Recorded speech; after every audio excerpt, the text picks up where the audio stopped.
Hey guys, welcome back to the channel. This is a story about what if Minato didn't die in kurama attack and raised Naruto. Before I start, please support for more amazing content, and do consider subscribing to my channel and share this video with your friends. This is written by Asimpleshadow and link in description and support writer.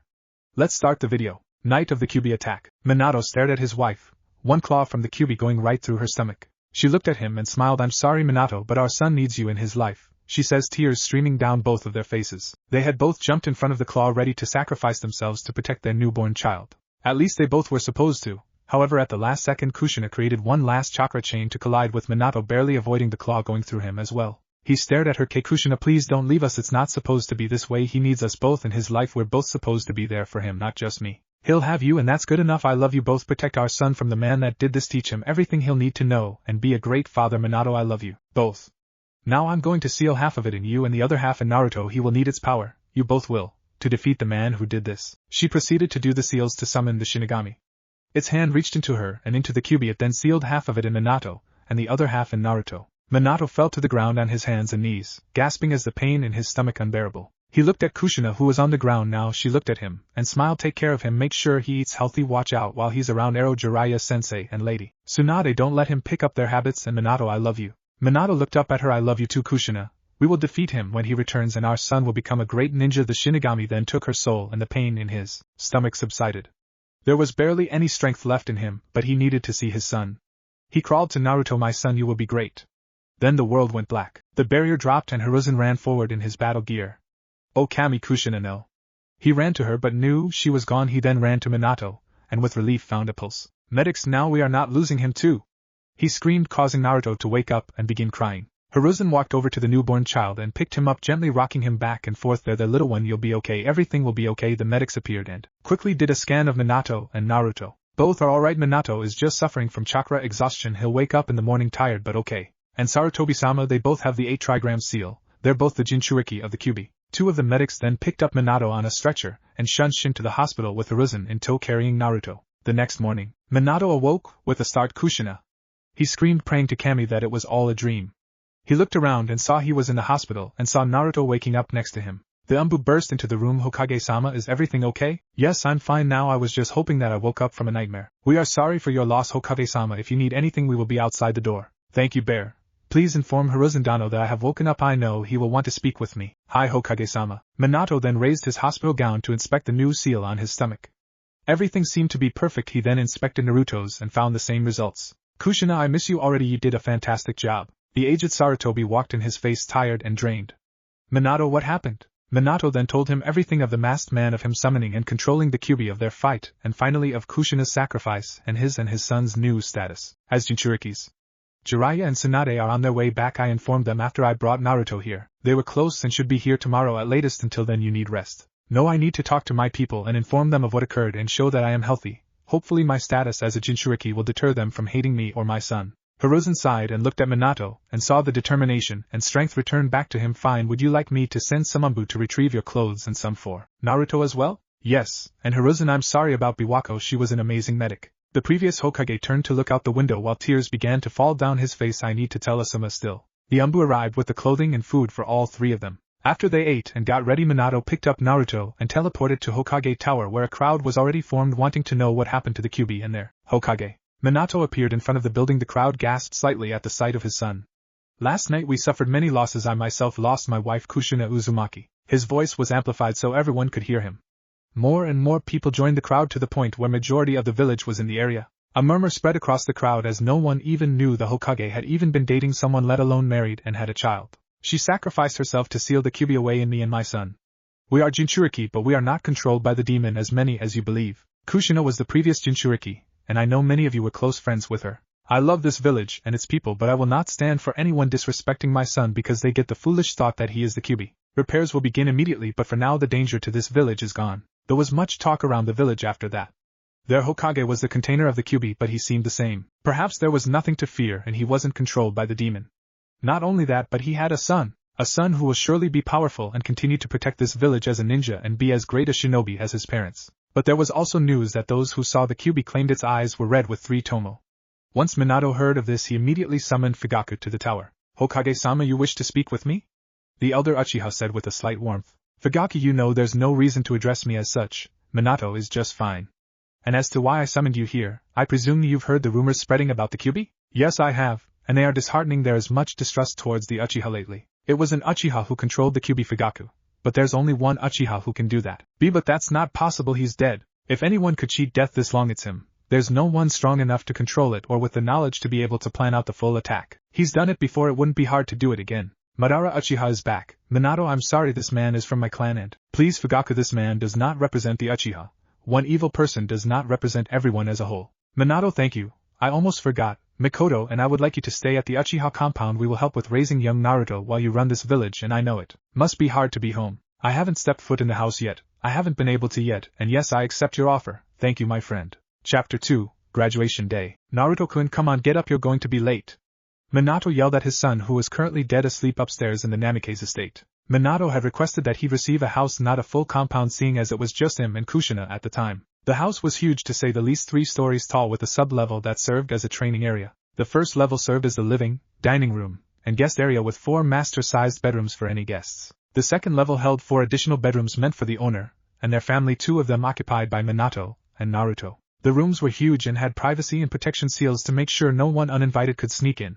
Well, they could, but they would be attacked by various poisons and kunai. The final level held every last bit of knowledge that Minato and Kushina had on their respective clans. They even traveled to Yuzushiogakure to find if there was any leftover scrolls or anything of knowledge left. They had in fact found several scrolls and heirlooms which were all held there, as well as scrolls passed down and written by Minato on his clan techniques and his own. The years had been well to Minato, and the only noticeable difference was that his hair was considerably longer, with it reaching the middle of his back, and his bangs fell just past his chin. Coming, Dad just finished getting ready, Naruto shouted as he jumped over the stairs.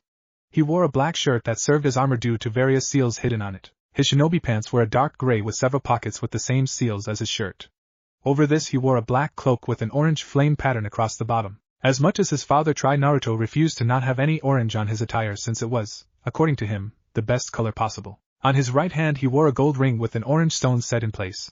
All along the ring were patterns of spirals in honor of the Uzumaki symbol and his mother. Minato considered the ring one of his best creations, as there was 2 seals on it, one for durability, and the other one was a huge breakthrough for him. It allowed the user to transfer chakra into the stone, where it would be held indefinitely until the user chose to draw it out. It could hold an indefinite amount of chakra, seeing as Naruto had huge amounts of chakra and could afford to dump copious amounts into the stone. It would be amazing for if the case should arise that he'd somehow be in a conflict and ended up with hardly any chakra. Alright, Dad, I'm ready to go. Minato went to his son and hugged him.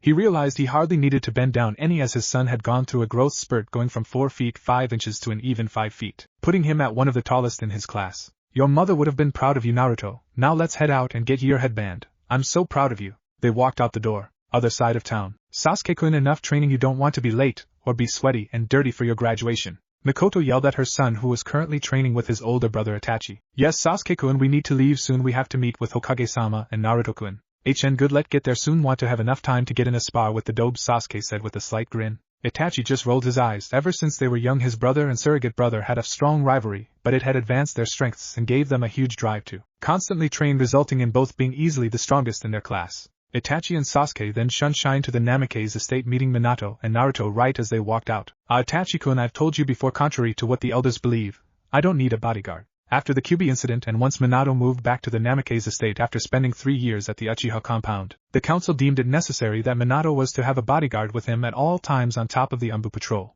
At first this manifested itself as Kakashi Hatake, who was around constantly, and even moved into the estate. Once he became a Jounin sensei at the urging of Minato, the council assigned Itachi, who at the very least agreed to not move in with them. Sorry, Hoka. Minato is fine, Itachi, you know that. Hi, Hokage-sama, Itachi said with a small smile on his face. During this exchange, Naruto and Sasuke had been glaring daggers at each other, with a thin stream of lightning flying between the two. Don't take it too hard when I show everyone today that I'm the better ninja team. In your dreams, Dobe, I've wiped the floor with you the last few spars. Alright, you two, try not to cause too much damage to the school, please. I can't deal with the paperwork. Minato then sighed and repeated more to himself than anyone else, that damn paperwork. Alright, Naruto, Sasuke, good luck to both of you, Itachi, and I will be there when you two get out. We have a surprise for the both of you if you pass, Minato said with a smile as he saw the determination almost visibly show as tiny flames appeared in both of the boys' eyes. Naruto then gave his father a hug, and Sasuke gave Itachi a hug, then gave a small bow to the Hokage, and then both used a shunshin to appear in the classroom in an instant, while also knocking a desk over and scattering papers everywhere. Iruka, using his head grow jutsu, screamed at the two soon-to-be shinobi. Damn it, you two, how many times have I said to not use that jutsu if you can't control your speed? Now pick everything up. His head then shrank down, and he gave a small smile as the jinchuriki and the Uchiha heir scrambled to pick up the most papers. Despite their antics, he had to admit it was interesting to say the least to have two students who weren't even genin yet to be able to use the shunshin among other jutsu. They had already proven in their first year to be able to do the clone jutsu, so their parents had requested their exam be different than anyone else's. Alright everyone, take your seats, we will now begin the exams to pass. First up is Shikamaru. He looked around and saw Shikamaru asleep already in the back of the class, and proceeded to grab a piece of chalk and launch it at his head, waking up the lazy Nara. Once he got him on his way, he continued the exams with everyone passing perfectly. Well, everyone except the young Uchiha and Namikaze. Iruka-sensei, what about me and Sasuke team? Naruto asked. Shut up, Dobe, Sasuke said to Naruto, glaring daggers and yet again the stream of electricity sparking between the two. Yeah, why haven't they gone? Iruka, how are they supposed to pass, become ninja and inevitably fall in love with me? Sakura yelled. Both sweat dropped at this, not wanting to hear the same speech again as they had heard it countless times. In your dreams, forehead, they're mine. Ino yelled at the Pinkite, who then proceeded to stick her tongue out at Ino. Chuji then had to grab Ino to prevent her from attacking Sakura and causing a scene, as what usually happens almost every day. The whole commotion was enough to wake up the lazy Nara, who only uttered a simple troublesome before putting his head back down. Alright, enough, let me talk. Iruka yelled, having to grow his head to comical proportions again to gain the attention of his students. It was times like these that he wondered if he would have been better off forcing the two to graduate after their first year. It sure would have saved him the trouble of girls constantly causing commotions to gain the attention of the heirs. Unfortunately for them, ignoring the girls only seemed to make them try harder to gain their attention. Anyways, if you had let me finish, I was about to say that they will be given a different test, seeing as they were able to perform the clone jutsu already. Now if you all would follow me outside, we can finish the exams. The student followed Iruka outside to the training grounds. Alright Naruto, Sasuke, I was given special instructions from your parents. Naruto, your test will be to mak what there's no possible way you know this jutsu. And Sasuke, this isn't possible, neither of you can do these tasks. Common. Iruka-sensei, what's the test? We kind of need those if we want to graduate, Naruto said to his teacher. Sasuke gave a simple nod and a what the dobe said. Iruka sighed. Alright Naruto, your test is to make a Rasengan with one hand, and Sasuke, you will need to perform the fireball jutsu using only the tiger seal. I don't know how either of you are possibly expected to perform these. He stopped and could only stare at Naruto as he created a perfect Rasengan, and as Sasuke used the fireball jutsu using the one seal. Naruto and Sasuke looked at him and raised their eyebrows as if to say, was that it? Meanwhile, the various girls of the class were going crazy about how cool they were. The young heirs could only roll their eyes. After Iruka came over his initial shock, he could only smile at the idea of how powerful these two were. Alright, well, I'm happy to say that all of you have passed. Please come back inside to get your headband, and tomorrow teams will be assigned first thing in the morning. I'm very proud of all of you. Today you begin your careers as shinobi of Konoha, and from here on out the challenges will only be tougher and tougher as your caliber as a ninja grows. Today you are all adults in the eyes of the world and are no longer kids. I congratulate all of you, my former students and new genin of Konoha. Alright team, I think now would be a perfect time for a spar so I can kick your ass in front of everyone. Sasuke looked over at the blonde and gave a small smile. Just what I was thinking, Dobe, don't take it too hard when you lose. They both dashed forward, meeting in the middle as their fists collided, creating a small shock wave where their fists collided. Both jumped back and Naruto dashed forward, sliding on his knees to avoid Sasuke's punch. Immediately after his fist passed over the blonde's hair, he turned around aiming to punch the back of Sasuke's knee. Sasuke jumped and spun, connecting with Naruto's chin on a roundhouse kick, sending him flying. Naruto flipped in midair and landed on all fours, immediately pouncing back to the Uchiha. They exchanged a flurry of punches and kicks, none of which connected, until Naruto focused chakra into his fist, then thrusted forward shouting, Futon, Gale Fist. The attack released, sending a ball of condensed air straight into Sasuke, launching him away. Taking advantage of this, the young Namikaze sped forward and jumped using the same roundhouse kick the Uchiha used previously, sending him flying into the building. Sasuke bounced off the building and Naruto ran under him, grabbing his leg and slammed him down into the ground. He then began to charge chakra into his fist again for the same attack, and right as he sent out the compressed air, Sasuke flipped around, shooting a small fireball, the resulting explosion giving him enough time to get away. Naruto had quickly pulled his cloak over him, protecting him of all damage from the explosion. They ran forward again, and at about 20 feet from each other both simultaneously shouted Katan, Grand Fireball Jutsu. The attacks flew at each other, creating trenches as they moved. They collided and cancelled out in an explosion that sent both heirs flying back. Alright you two, that's enough for today, Minato said as he appeared right in between the two, with Itachi appearing moments later. Hogage-sama, Itachi-sama, I'm sure you will be pleased to know that they both passed the exams, Iruka said with a smile and a hint of pride in his voice. Did they now? Well, Minato, I suppose they do deserve their surprises then, do they not? Itachi asked. Minato smiled and pulled out 2 scrolls and tossed them to Naruto and Sasuke. Alright boys, see what's in them. I'm sure you will like them. They put a small amount of chakra into the swords and with a poof their gifts arrived. 2 nearly identical katanas with a gold round cross guard, and for Naruto's an orange hilt, and for Sasuke a black hilt. Naruto's blade had a slight green tinge to it, and Sasuke's had a slight red tinge to the metal. The sword's edges were serrated. There's special seals on them as you can see by the color. Naruto channel chakra into your blade and Sasuke you do the same.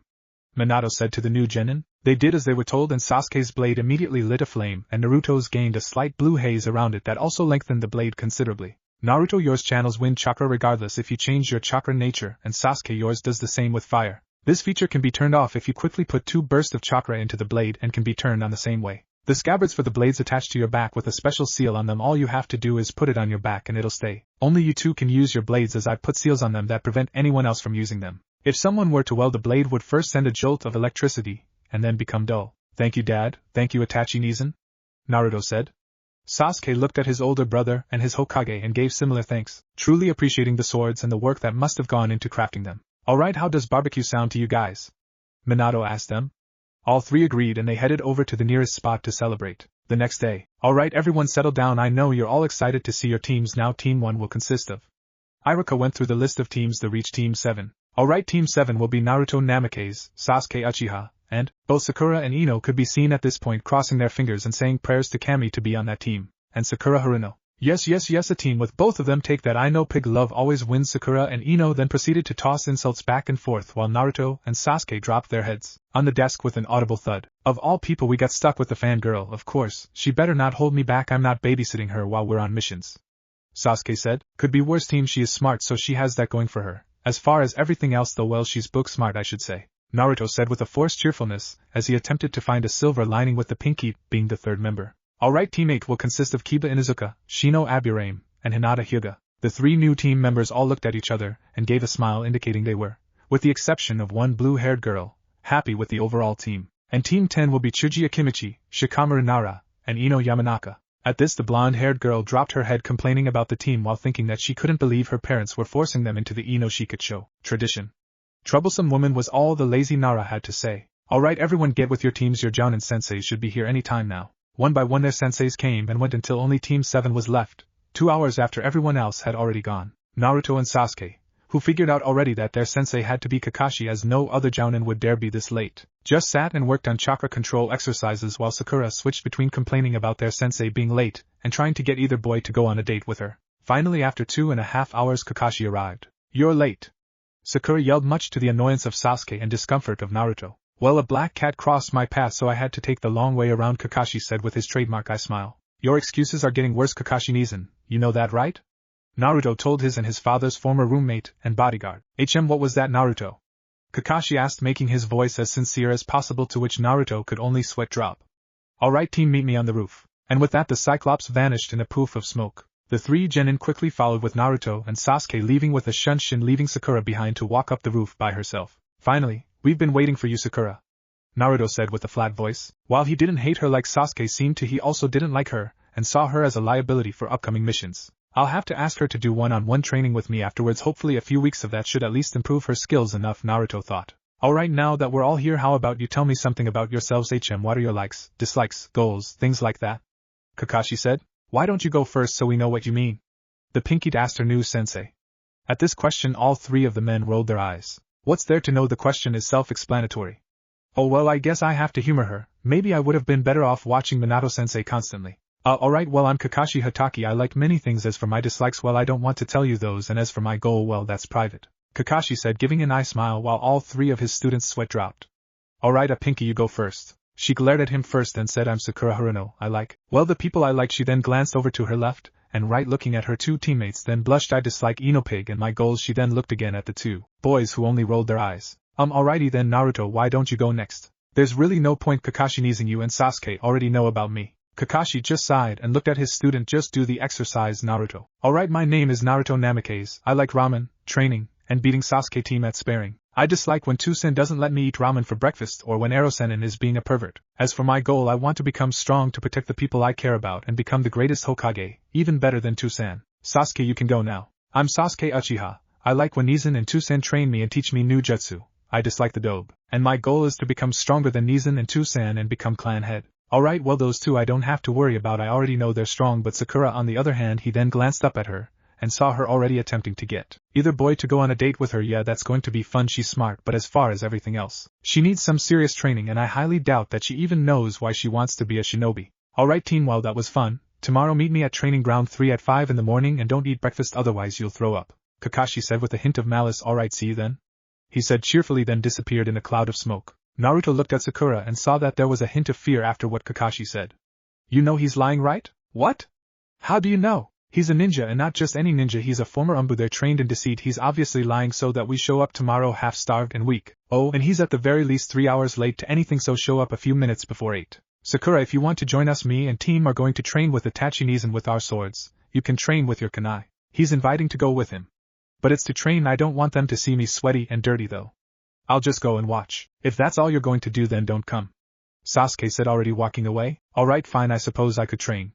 I'll just stop once I break a sweat. The trio headed towards the training ground and met with Itachi, who showed the boys a new style. He and Minato had taught them different ones before using wooden swords, as they had wanted them to know how to properly use the blades before they got them. After Itachi showed them a kata, he worked with Sakura on her accuracy, and how to throw a kunai using the least amount of energy but getting the most power from the throw. They all trained until nightfall and headed back to their respective houses. The next morning the three genin met at the training, only having to wait about 10 minutes before their sensei arrived. He had been expecting to receive looks of anger or frustration at the least, but nothing, and on top of that they all looked like they had just ate. He glanced over at Naruto and Sasuke and saw smug smiles on the both of them.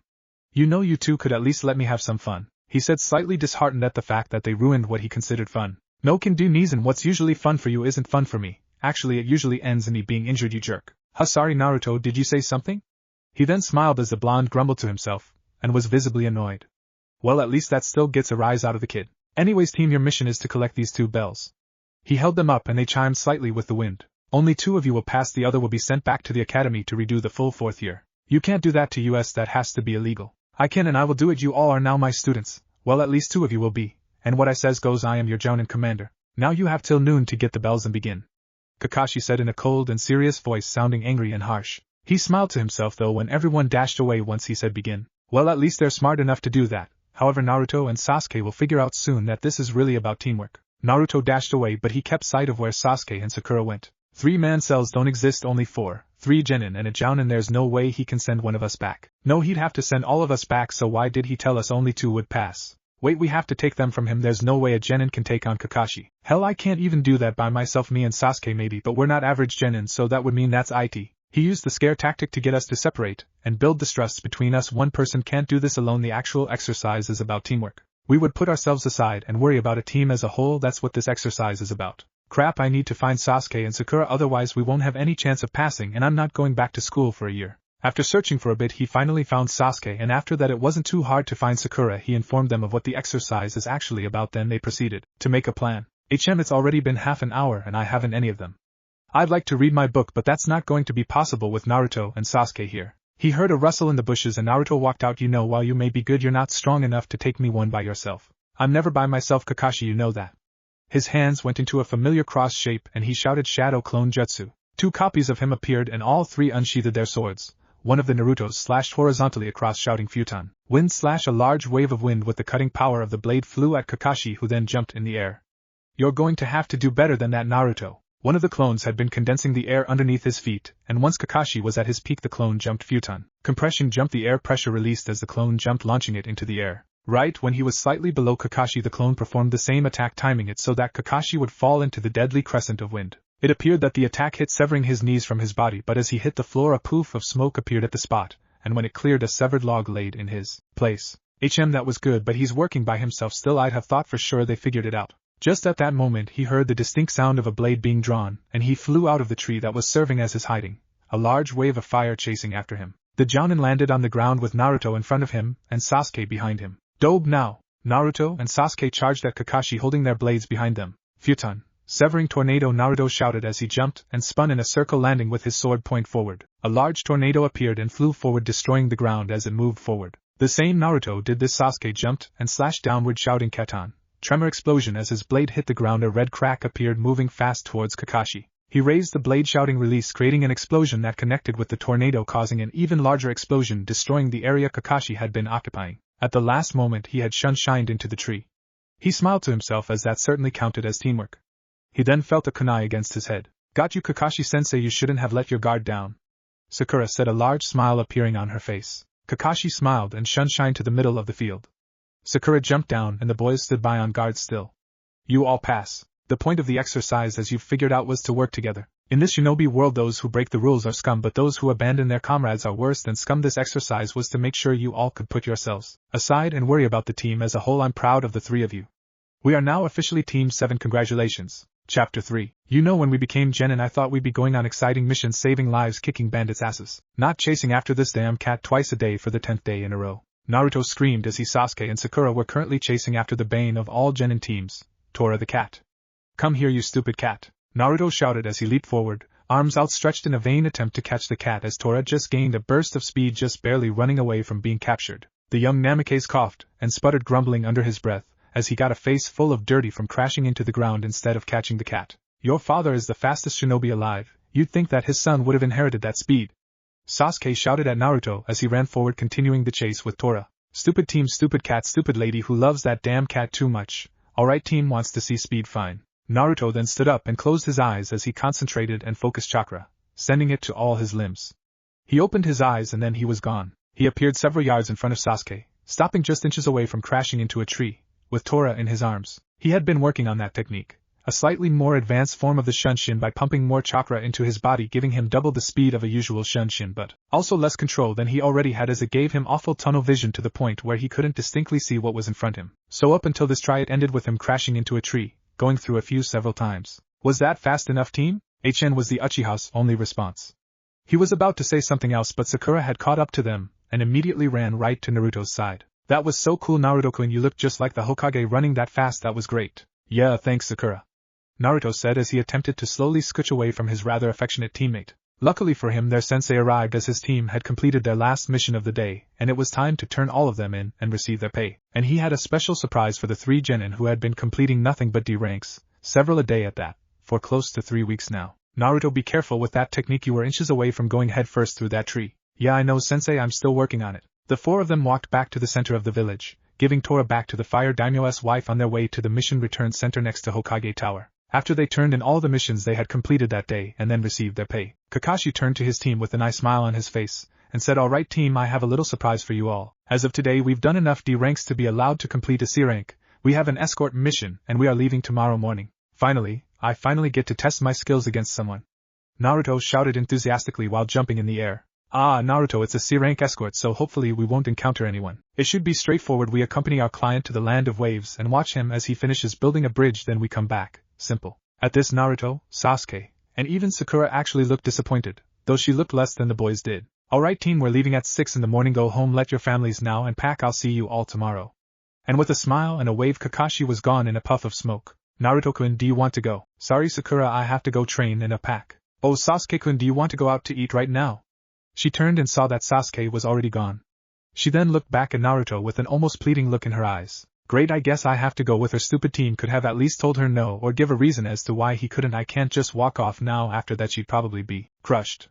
Alright Sakura, where do you want to HH? Before the Namikaze could finish his sentence, Sakura grabbed his hand and ran, taking off at full speed with Naruto trailing behind her, trying to get his footing after being dragged so forcefully so fast. After a few minutes they arrived at Naruto's favorite place, Ichiraku Ramen. I know this is your favorite place, Naruto-kun, so I figured this would be the best place for our first date, Sakura said with hearts in her eyes while Naruto blushed a deep red hue. Listen Sakura, this isn't a date so much as just two of comrades getting something to eat, more like team bonding, okay? He didn't want her getting the wrong idea.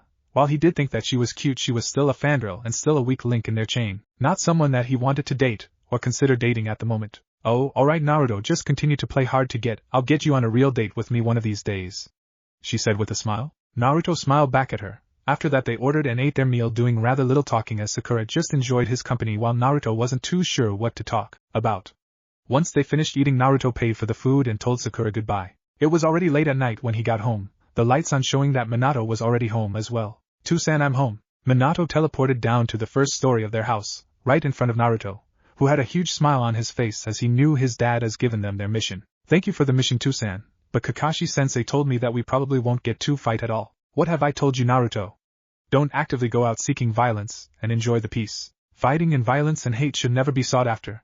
but that's not to say you shouldn't always be prepared for it. That's why we train and get stronger, not to seek it out but to be able to protect our precious people when it does find us. At this Naruto looked down and offered an apology as his father had told him this same speech before. He had told him that he was so similar to his mother who was constantly getting into fights and could be somewhat hot-headed and quick to temper at times. He had told him this with a smile though and said to not change, but tone it down a little, which Naruto had been working on. He was just excited for his first actual mission outside of the village. Minato grabbed his son in a hug and ruffled his hair, eliciting a laugh from his son. Despite being considered an adult by most already, his son was still 12, and after this mission he would assign them more and more C ranks where he will fight and inevitably take a life, and then soon after B's the A's until he was taking S ranks, and all traces of this innocence and childish would be gone, so he'd be damned if he didn't cherish every moment of spending time with his son while he still had his innocence. Alright, you need to go pack Naruto, and don't forget to store more chakra into your ring. If you complete this mission I'm going to teach you a new training method. Sounds good? How about that, and a new jutsu?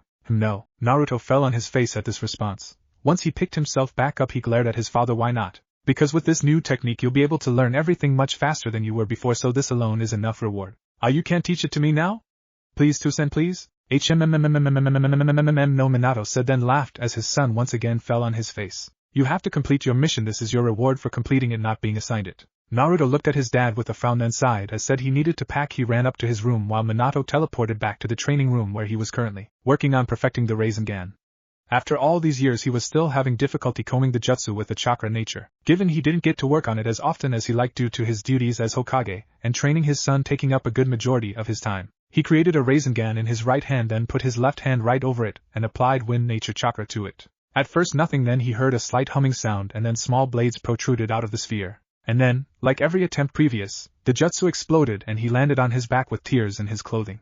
A well attempt 25 failure as well. It was at this point he felt a surge of chakra that filled him with dread. He instantly teleported to his son's room, as the only time he had felt something similar was the Kyuubi itself. When he got to Naruto's room he saw that his son was in a deep meditation and he was drawing on the Kyuubi's chakra and immediately sending it to the ring. Naruto.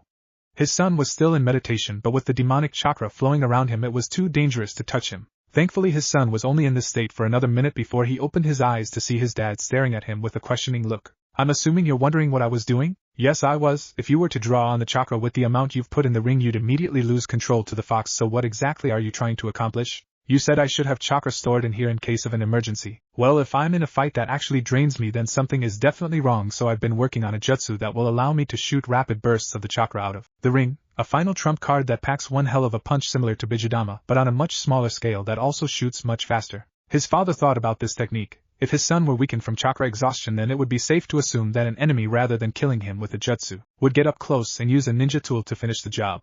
If they were that close then all Naruto would have to do would be to raise his fist to the enemy and shoot. Being at close enough range the blast wouldn't even explode, instead would just go right through someone. He looked down and smiled at his son. Well, hopefully you won't have to resort to that technique, but it is a very effective one. Naruto smiled and told his father that he needed to finish packing and then go to sleep. His father again ruffled his hair and told him to be careful, then he teleported back to the training area to continue his project. The next morning the jinchuriki jumped out of bed, got dressed, grabbed his pack, and headed out, opting to, like his godfather, take the window. The second he hit the ground he took off in a sprint to the gate.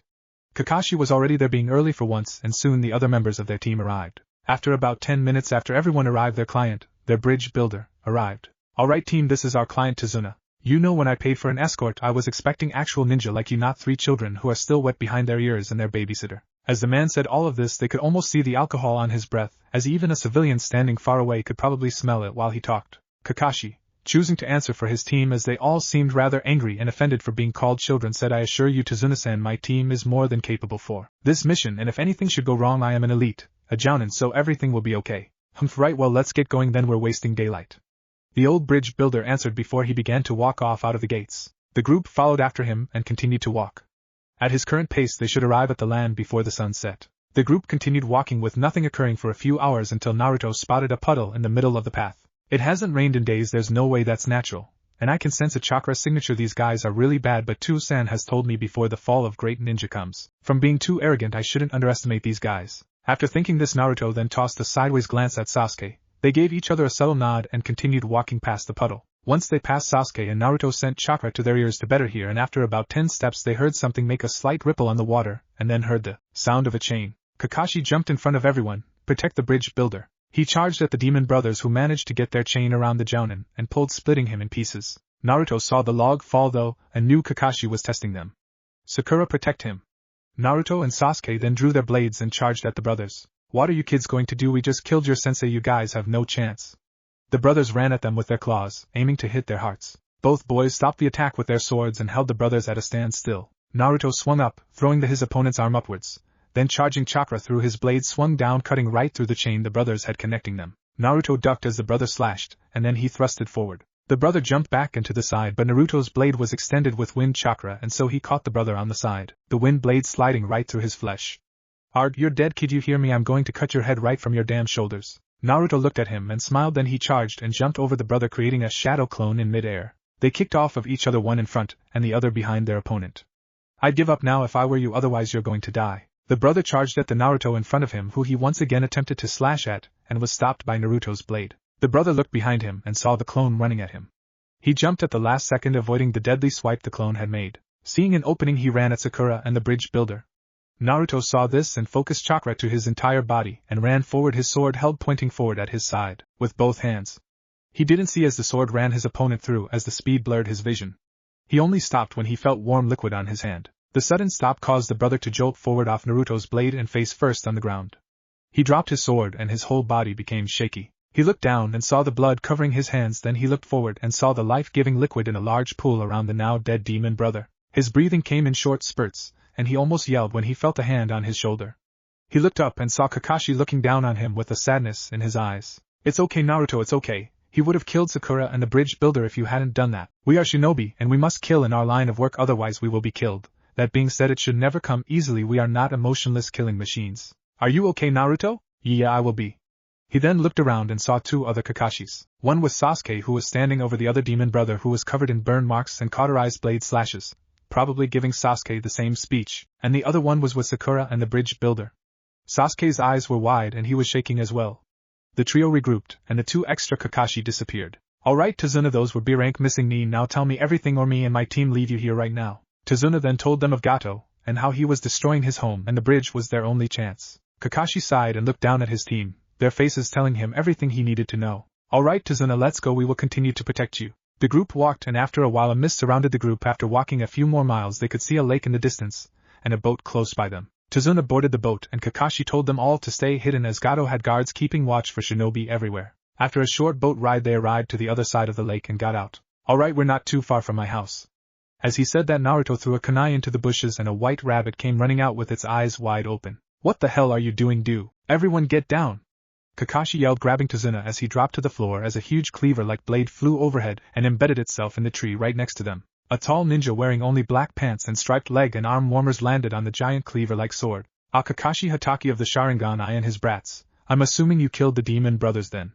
The mysterious ninja said in a deep and raspy voice. Zabuza Momochi, otherwise known as the Demon of the Mist, Naruto, Sasuke, Sakura surround Tazuna, protect him. I can't afford to hold back against him. I have to end this fast and soon. While Naruto and Sasuke are skilled, they can't fight someone like this. He then reached up and lifted his Hitaide up, revealing the blood-red eye with 3 tomos surrounding it. What? Whose eye is that? Itachi or Otosan have never said anything about anyone outside of the clan having in Sharingan. Revealing the eye already, Kakashi? I feel honored that you are going all out in this fight. Ha ha ha, it's been a while since I've been in a fight against another elite shinobi. Let's see what you've got, Kakashi. Zabuza shouted as he jumped down, grabbing the handle of his blade and ripping it from the tree as he ran at full speed at his opponent. Kakashi drew a kunai and charged it with Return Chakra and blocked the downward strike inches before it cleaved his head in two. After a stalemate in strength, the two shinobi jumped away from each other, and at the exact same time started an incredibly long chain of seals, Kakashi copying and doing the seals Zabuza was performing instantly. The team of genin could only stare in awe at the ability of Kakashi to be able to copy those seals in an instance. There was absolutely no delay in their execution of seals. Suetun, Water Dragon Jutsu, both shinobi shouted at the same exact time, creating identical dragons that crashed into each other, showering everyone. A faint outline of a smile could be seen under the wrappings on the demon's face as he performed another seal, and 2 clones of Zabuza rose from the puddles closest to the trio. In an instant Sasuke and Naruto had their blades drawn. The water everywhere was creating steam once it made contact with Sasuke's blade, making it much harder for him to see. He sent 2 short bursts, turning the fire off, then he channeled chakra to his blade so it would still have added strength and sharpness. The clones did an overhead swing, crashing into the 2 genin swords, causing them to sink into the wet ground. Naruto sent chakra to his right arm, giving him enough strength to let go with his left arm and create a Rasengan, thrusting forward into the clone, dispelling it but still receiving a gash on his shoulder as his arm gave out at the last second. He ran towards Sasuke, who was still barely managing to hold off the clone. He already had a few minor gashes on his body. Naruto pointed his sword forward and extended the length with wind chakra as fast as he could, attempting to get the clone across its back. Unfortunately, the clone kicked Sasuke away and jumped away out of harm's way. Kakashi, those brats of yours are better than I thought. The blonde one was able to take out one of them already, and the other one hasn't died yet either, Zabuza said as he and Kakashi again clashed against each other, Zabuza with his blade and Kakashi with 2 kunai now. Katan, fireball jutsu. Both Sasuke and Naruto shouted, trapping the clone with no way to escape. The two infernos collided, then dispersed, leaving only steam in the air where the clone had been. Zabuza and Kakashi continued in a fierce Mijutsu match, but Zabuza was getting the upper hand. It had been a while since Kakashi had fought with a sword. He was out of practice and Zabuza was gaining the advantage. Kakashi swung down as he swung up. Kakashi held the blade down, then sent lightning chakra through his kunai into Zabuza's blade, electrocuting the demon of the mist. He screamed in agony as it burned him. He let go, then stomped on the handle, sending the blade up, break Kakashi's guard. He delivered a savage kick to Kakashi's torso and smiled as he felt at least one rib snap as the kick sent him into the lake. The demon then disappeared and reappeared behind the genin and behind Tazuna. Right as he was about to strike Naruto, and Sasuke turned and thrust forward, nearly getting the demon. He was again gone and appeared next to Sasuke, who he picked up and threw into a tree, knocking him out as he hit his head. Sakura ran at him with a kunai, to which Zabuza just laughed and delivered a swift blow to her stomach, dropping her, leaving her deprived of air. Just you now, Blondie, if I were you I'd move away and let me kill the drunk, you'll live longer that way. Naruto looked at the man and realized how outclassed he was. One look and he felt fear, but he felt one other thing. The one thing he pulled on and drew out, creating a small shapeless shroud around him of orange chakra that turned his eyes red and gave his pupils a slit appearance. A jinchuriki, how well this will be fun then. Zabuza swung the cleaver and Naruto not only blocked the attack but also cut a bit into the blade, as his sword now had demonic chakra running through it, increasing its strength and cutting power tenfold. Naruto then disappeared and reappeared behind Zabuza. His speed would be almost impossible for most genin and some chunin to follow. The boy is almost as fast as Haku. Naruto then kicked forward. Zabuza spun around and stabbed the tip of the blade into the ground, blocking the kick. No, he's faster than Haku as he is now. This will be fun. The demon lifted the blade and spun it, throwing Naruto off balance and open. Zabuza dashed forward, delivering an elbow to the demonic boy's stomach, and then he spun, delivering a savage roundhouse to his chin, sending Naruto flying away. As he was walking toward the frightened Tazuna, Kakashi jumped from the lake shouting, "Return, lightning gun." He pointed at Zabuza with his index and middle finger, and a bolt of fast-moving electricity shot towards Zabuza, who jumped away, narrowly missing the attack. As he landed, he heard behind him in a deep, savage voice, "Secret technique. Demonic ring, multiple blasts." Zabuza took off sprinting as Naruto, who was now making a fist and pointing towards Zabuza, shot off blasts of chakra that created small explosions as they made contact with solid objects. Naruto got one right in front of the shinobi, forcing him to jump over it. Naruto then shot at him again, just barely grazing his leg, causing the demon to yell while he was propelled into a tree. The pain as the chakra burn and poison was almost instant, raked through him. Kakashi took advantage of this and threw several kunai into his arms and legs, pinning him to the tree and causing him to yell again in pain. Kakashi walked over to him holding a kunai. "This is your last battle, Zabuza, make your peace now," Kakashi said as he raised his kunai, holding it right to his heart. Right as he was about to plunge the blade into him, two Senbon came flying and stabbing the demon in the neck, electing a groan from his as his head fell forward and his body slumped, held up only by the kunai. Kakashi turned around and saw a hunter Nin standing in the trees. "Thank you for your help in taking down the demon. Lord Yagura will be very happy as he has many secrets of Kiri." The hunter dropped down and removed the kunai, then picked up his body and threw it over their shoulder. Sasuke and Sakura came to at this point and looked up, seeing the hunter Nin disappear and the last wisps of red chakra fade away from Naruto. "Kakashi-sensei. Naruto-kun," was all Kakashi and Naruto heard before both of their worlds went black. Chapter 4, The Demon of the Mist. "They're waking up. Are they okay? Serves them right, trying to be heroes against Gado. Inari, go to your room." All the voices blurred together and sounded far away to the young Jinchuriki. It was the pain in his right hand that brought him to. It was right on his ring finger, was a dull burning sensation that came in clearly at first, then the voices came in clearer, and then his eyes opened, and the first thing he saw was Sakura, who was inches from his face. "Ga, Sakura, what are you doing?"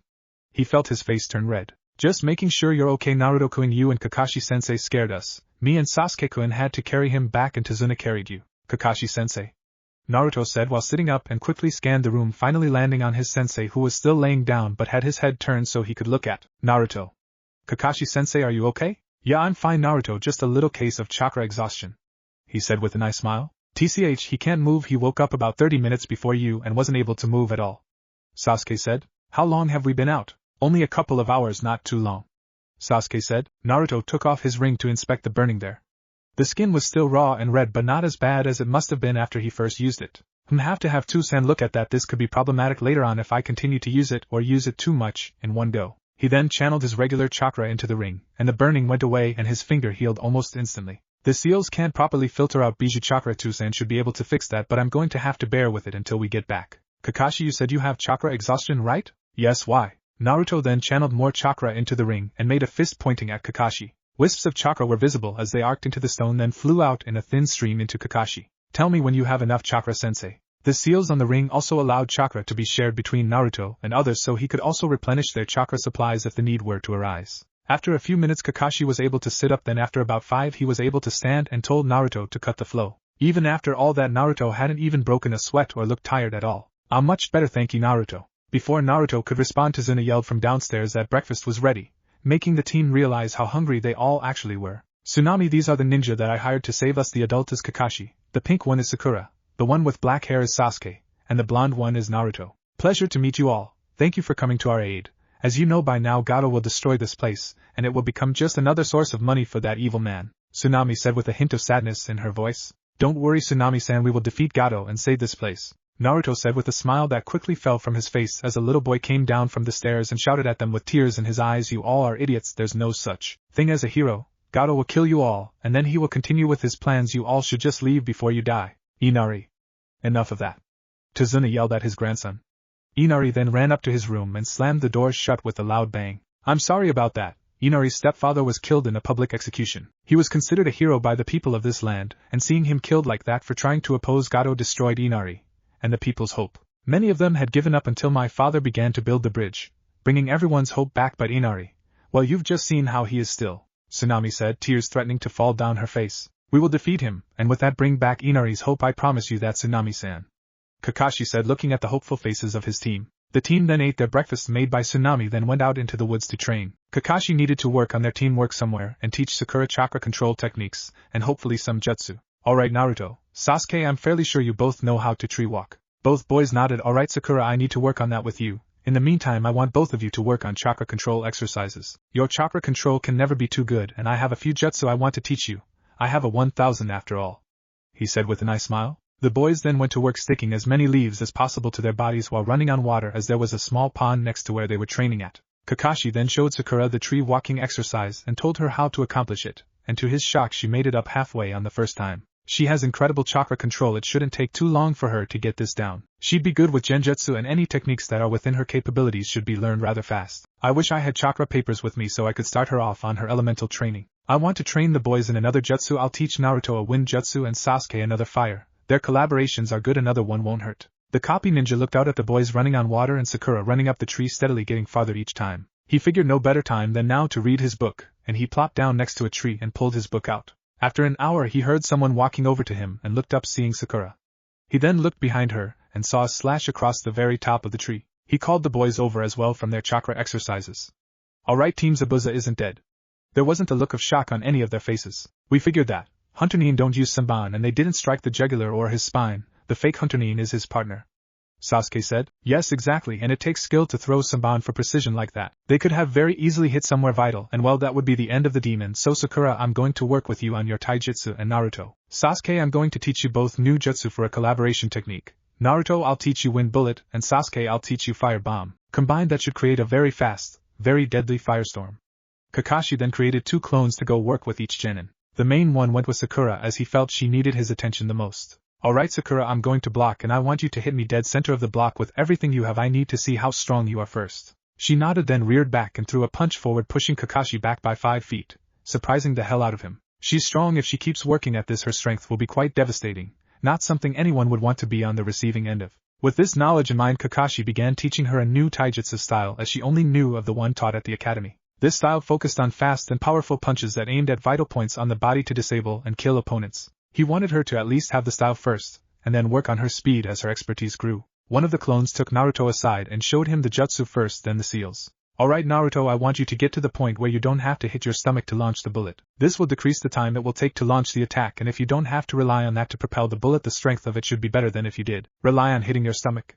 So I want you to perform the seals, then immediately take in as much air as you can hold. While doing this, focus the chakra to your lungs at first and hold it there. Form it into a ball holding the air together, then just like exhaling but not everything at once, release a small portion of it, trail the chakra up your throat, and have everything explode out of your mouth. Naruto did all of this, and his first attempt, a small ball of compressed air shot out and dented into a tree. Alright, good, you have the general idea of it. Now just have to get everything down into its final form, just keep practicing. But that was a good first attempt. The clone with Sasuke took him to the edge of the pond as they were in the woods and didn't want to set the place aflame. Alright Sasuke, you should have a pretty good grasp of fire jutsu. This one is more like a combination of the Phoenix Flower Jutsu and the Fireball Jutsu. You start off as you would with the Phoenix Flower Jutsu, but then add more chakra and create only one ball of fire. Condense the chakra down and focus on increasing the strength while creating the ball as small as possible, then shoot it out as fast as possible. When it collides with an object, it should expand then explode.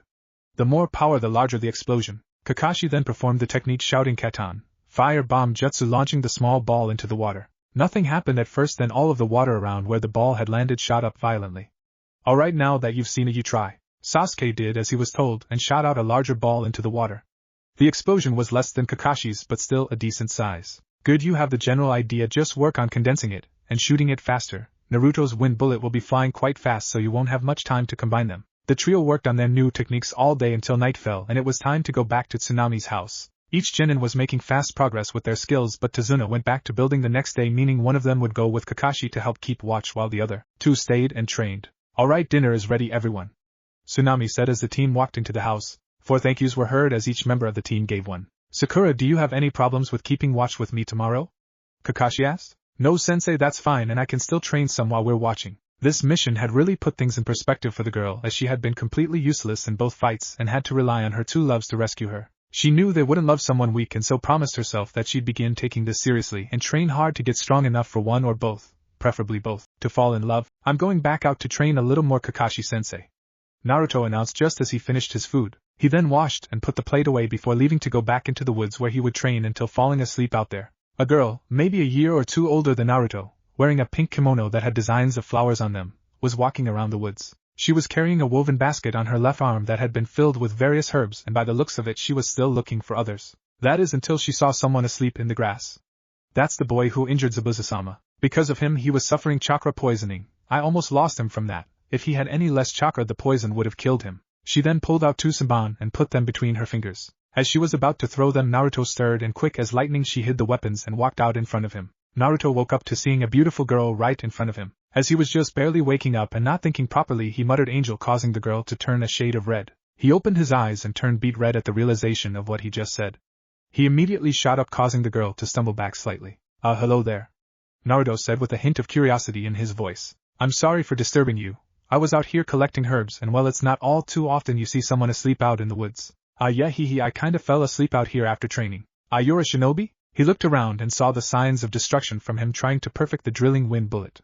Yeah, pretty obvious that I'm one. Yes, I am, he said with a smile and pride in his voice. You must be very powerful. The damage to this area is quite impressive. He thinks I'm always trying to get stronger. If I may ask, why are you out here? I'm out collecting different herbs. What are they for? My father was attacked by Gato's men. We don't have enough money to go to the doctors, but I know a bit about which plants help along healing. Missions are supposed to be kept secret from others, but these people need hope and need to know Gato's control over this place will soon end. These people don't need to live in fear anymore, and what can be the harm? She's a civilian, and she's been affected by Gato and his men even more than others. I'm on a mission actually. In a few days you won't have to be afraid of Gato.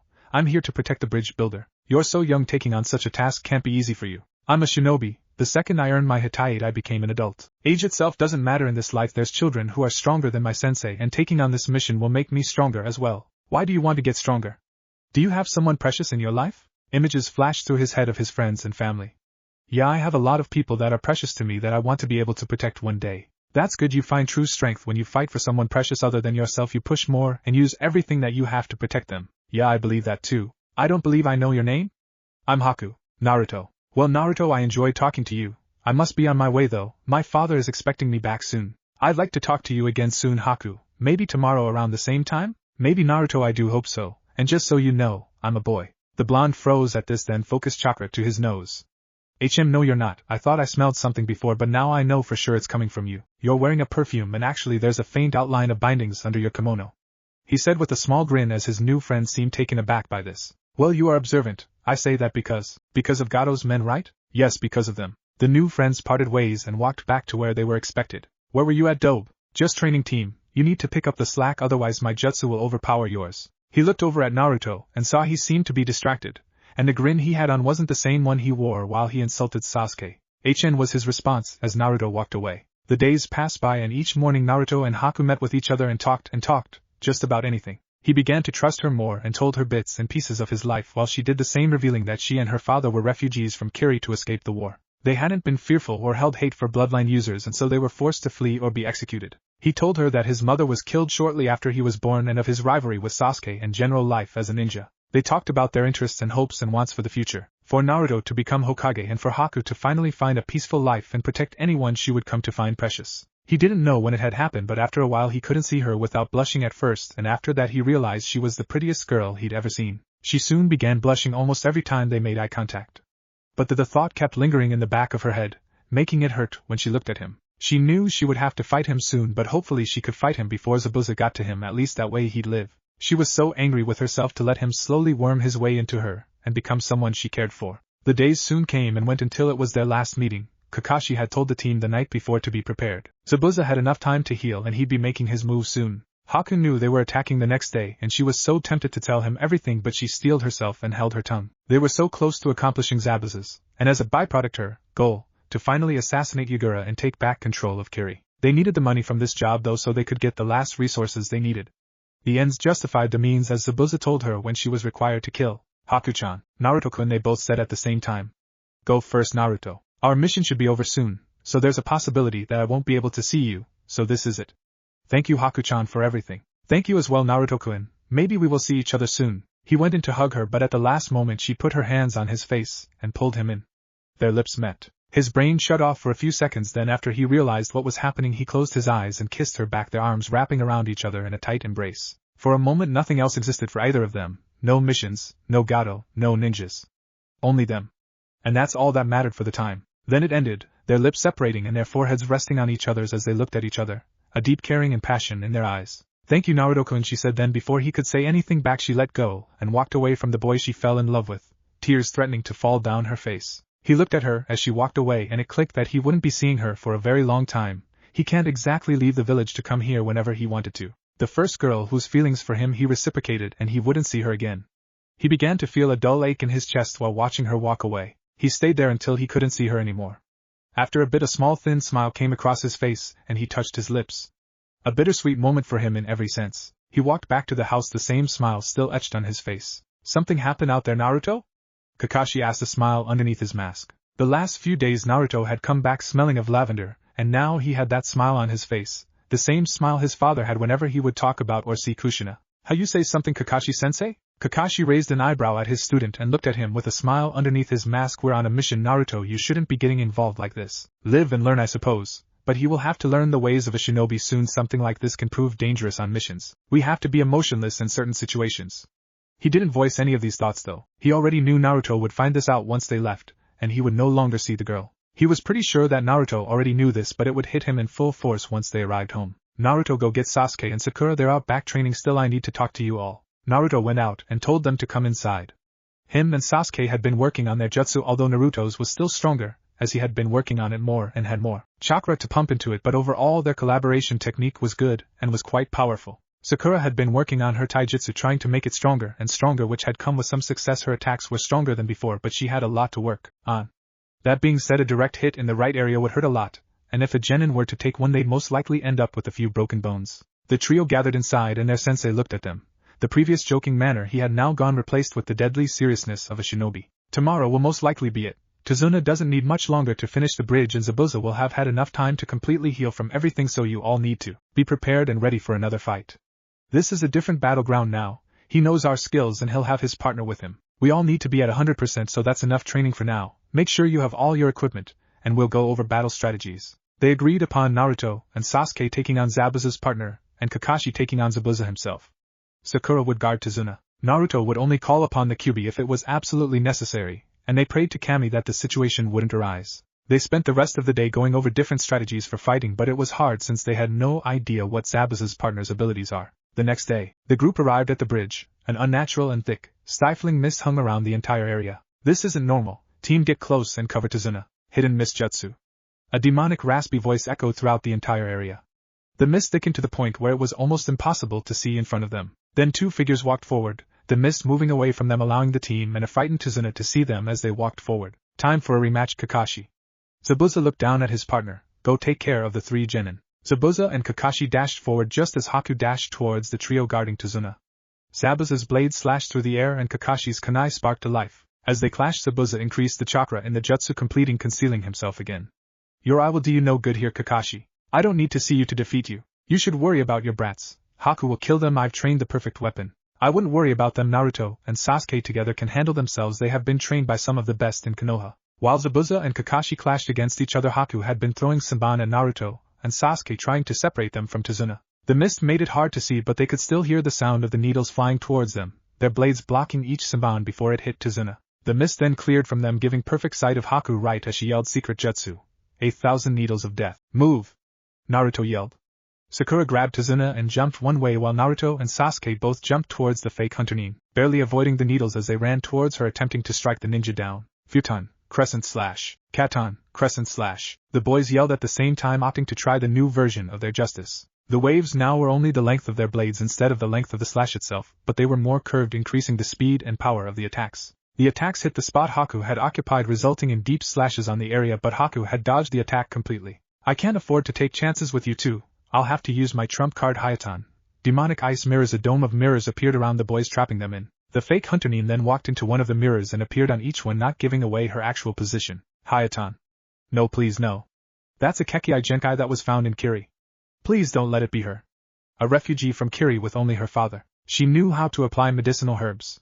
The last time I saw her, I could have sworn I saw tears dropping while she walked away. Please don't let it be her. Please, Kami, no. Naruto could no longer dwell on his thoughts as his and Sasuke's opponent began throwing kunai from seemingly everywhere. Naruto, the mirrors are ice. Right. Katon fireball jutsu. Katon fireball jutsu. The justice combined, making an even larger fireball that crashed into the dome. When the flames cleared though, the mirrors were perfectly fine, not a scratch on them. You're going to have to try harder than that to break my mirrors. Naruto dashed forward, his sword glowing with the amount of wind chakra going through it. He slashed once he was close enough to a mirror. The mirror stopped the blade dead in its tracks and earned Naruto several saban to his body. He looked at Sasuke and nodded his head. They performed the seals and shouted, Futon, drilling wind bullet. Katon firebomb jutsu. The technique shot forward, and once they combined, the boy shouted collaboration technique. Firebomb bullet. The small ball of condensed flames combined with the spinning bullet and shot forward at incredible speeds, smashing into the mirror and causing a large explosion, creating several cracks in the mirror. The boys saw this and shot towards it. Just as they were about to reach the mirror, the Hunternin appeared in front of them and launched more saban, each one striking the boys, sending them flying back. You can't defeat me. Both of you just admit defeat now and I won't be forced to kill you. Their opponent said in a flat and cold voice. I have a few more aces, but this one should do the trick. Naruto said as he held out his hand, forming a rapidly spinning blue ball of pure chakra. He ran forward and Sasuke attempted to follow Haku's movements so he could send out blasts of fire to block the incoming saban towards Naruto as he ran towards the mirror. As he got closer, Haku threw more and more saban, making it harder and harder for Sasuke to keep track until he felt a burning in his eyes, and suddenly time seemed to slow down, and he could see her movements easier and see the saban going forward. Sasuke blocked the attacks with ease, and just as Naruto slammed his attack into a mirror shouting Rasengan and shattering it, Haku shouted Hayaton ice needles and rapidly formed needles, completely surrounding Sasuke. They all simultaneously slammed into Sasuke, proving to be too many for the young genin to dodge. As Naruto went through the mirror to the other side of the dome, he turned around to see blood fly out of Sasuke's mouth, and watched him fall to the ground, landing so that Naruto couldn't see his face. No Sasuke no! Naruto yelled. He was a powerful opponent, but Zabuza-sama gave me an order that I needed to fulfill. I am sorry. Naruto felt a burning around him and a deep rage, more so than he had ever felt before, and everything seemed to be tinged red. He looked at the mirrors and could see which one his opponent was in. Before Haku could jump to another mirror, his tail slammed into it, shattering the mirror and wrapping around her. The tail burned her. It lifted her up, then slammed her down into the bridge, creating cracks where she hit. I'll kill you, and before Haku could even get up, she felt contact on her stomach, then she was up in the air, Naruto's leg outstretched. Before she could even reach the peak of her ascent, his tail shot forth and grabbed her ankle, pulling her down and slamming her into the bridge yet again. Naruto, I'm so sorry. Zabuza, I failed you. I can't defeat this boy. He's something else completely. Naruto, I'm sorry for falling in love with you, then taking on of your most precious people. Die. Naruto shouted as he ran forward and picked Haku up with one hand before launching her again with a punch to the stomach. She landed with her face to the ground and stayed there. Get up, I'm not done with you yet. With the last of her strength she stood up and watched as Naruto's tail came towards her, pointed right at her heart. Before it could make contact, her cracked mask finally fell, revealing her face. His tail stopped inches before it punctured the kunoichi. "Haku, why?" he said, his voice still deeper than usual, sounding more feral. "I'm sorry, Naruto-kun, everything between us was never supposed to happen." She looked into his eyes again, and through the anger she saw something even worse, the sadness in his eyes. A deep and crushing sadness that she shared with him.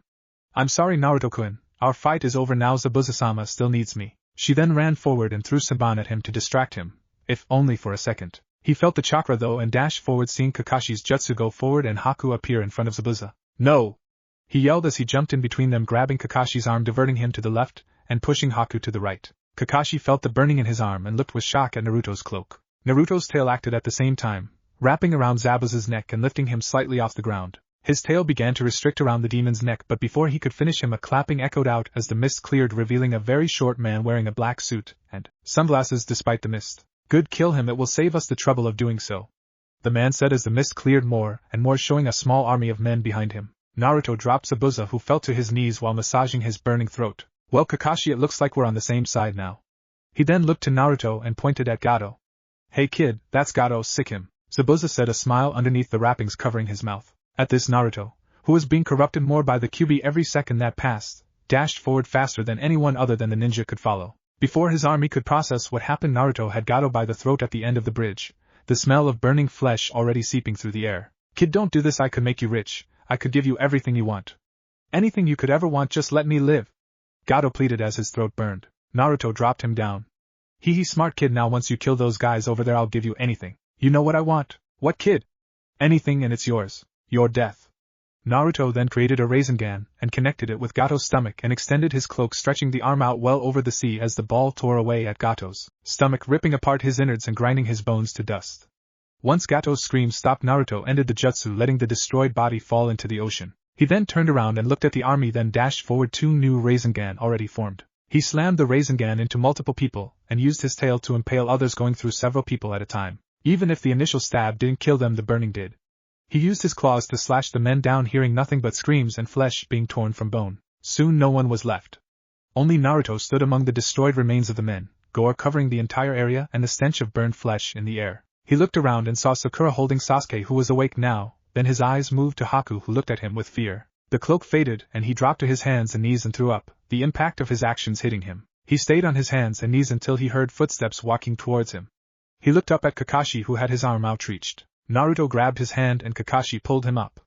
As he stood up, he began to hear the sound of cheering and looked to the beginning of the bridge, where he saw the whole village gathered cheering at the defeat of Gato and his army. "You're a hero, Naruto," Kakashi said. "I'm a monster." "No, you're not. Killing is part of our job, Naruto. These men were evil, there was no redemption for them, and you were under the influence of the QB, feeding and increasing your hate.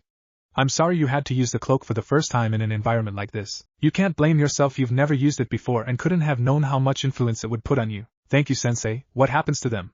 he asked, pointing towards Haku and Zabuza. "Well, that's up to them. They are no longer our enemies, and your opponent didn't kill Sasuke. She put him in a death-like state." Naruto walked over to them and looked at Zabuza, then briefly at Haku before he stuck his hand out to Zabuza, who looked at him curiously before shaking his hand. "Haku deserves better than you. I hope you know that she loves you as a father, and you treat her as a weapon and nothing more. She could have died while fighting me. I almost killed her, but I refrained, and after everything that happened to her she still ran to save you," Naruto said, looking at the man. They heard a thud and Zabuza turned around, seeing Haku on the floor, her eyes closed, and her breathing shallow. Zabuza bent down quickly to feel her pulse to make sure it was steady. His muscles tensed before he picked her up. "Damn you, boy, you don't know what you're talking about. Help me find someone who can treat her, and fast now." They ran into the crowd, many people regarding Zabuza with fear. Soon they found a doctor and Haku was rushed into the small hospital, where they went about setting her broken bones while Zabuza ran in search of the herbs she had used to help with his chakra poisoning. Once he found them, he gave them to the doctors who administered them. Once they said her vitals were stable, they all left the hospital, as Haku would have to remain there for at the very least a week until she could move again, and even at that she won't be able to move for that long. "Well, Kakashi, we are no longer enemies. I have a debt to pay to your damn brat, so we will stay and help with the construction of the bridge," Zabuza said, for once with no hint of malice in his voice. "Start treating her like a daughter," Naruto told him as he walked away. "That kid has a unique ability, Kakashi." "Yes, I know. Everyone who is around him can't help but inevitably liking him." Naruto walked over to Sasuke and Sakura. "You okay, team?" he asked the raven-haired teen who was walking with a slight limp and had a certain Pinky next to him with her arms wrapped around him despite his rather loud protests. Yeah, I'm fine dope, Sakura get OFF. Sakura just smiled and wrapped her other arm around Naruto, and pulled him in close as well as Sasuke. We did it, we won, she said with a smile, getting the same reaction out of her two teammates who allowed the Pinkett to hug them longer for once. After the battle had taken place, it only took a few more days for Suna to finally complete the bridge, the process being accelerated by Naruto's hundreds of clones helping where they could. Once Haku was let out of the hospital, she stayed at Tsunami's house along with Zabuza as well. Naruto had refused to talk to her, and he did all he could to avoid coming into contact with her. He was hurt deeply. Someone he trusted had turned against him, and almost killed his best friend. Inari was finally happy again and thanked Naruto for saving his village. In return, Naruto, who took a liking to the young boy, gave him a kunai and began teaching him how to fight with it. The day came that the bridge was finally completed and open for use. Everyone was celebrating again, almost everyone, that is, except for Naruto and Haku, who were still hurting. They all said their goodbyes to Tsunami, Suna, and Inari, who had tears in his eyes as he said goodbye to the heroes. The team from Konoha and the mercenary and his apprentice all walked down the bridge. They reached the edge of the bridge which connected to the Land of Fire's border. Do you two know where you will go from here? Kakashi asked the two. He, for once, we don't. I suppose to another village in search of mercenary work. Zabuza replied. Naruto looked at them and made a decision he had been thinking on for a while. My last name is Namikaze. I'm fairly sure I can convince Tusan of this too. You both are invited to come with us and become shinobi for Konoha. Zabuza, you're only a missing mean because you staged a coup on Yagura and in Konoha's eyes will not be seen as a dangerous crime. Zabuza looked at the boy. He was suspicious of his parentage before he told him his last name.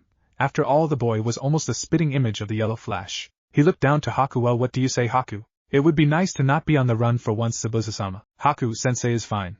Well, boy, it looks like we're taking you up on your offer. Naruto looked at Haku, who offered him a smile. He turned away and began walking. The rest followed after him on their way back home. After a long trip, they were all different, and had all changed for better or worse. They were no longer the same people that left. Chapter 5. Training for the exams. Only you, Naruto.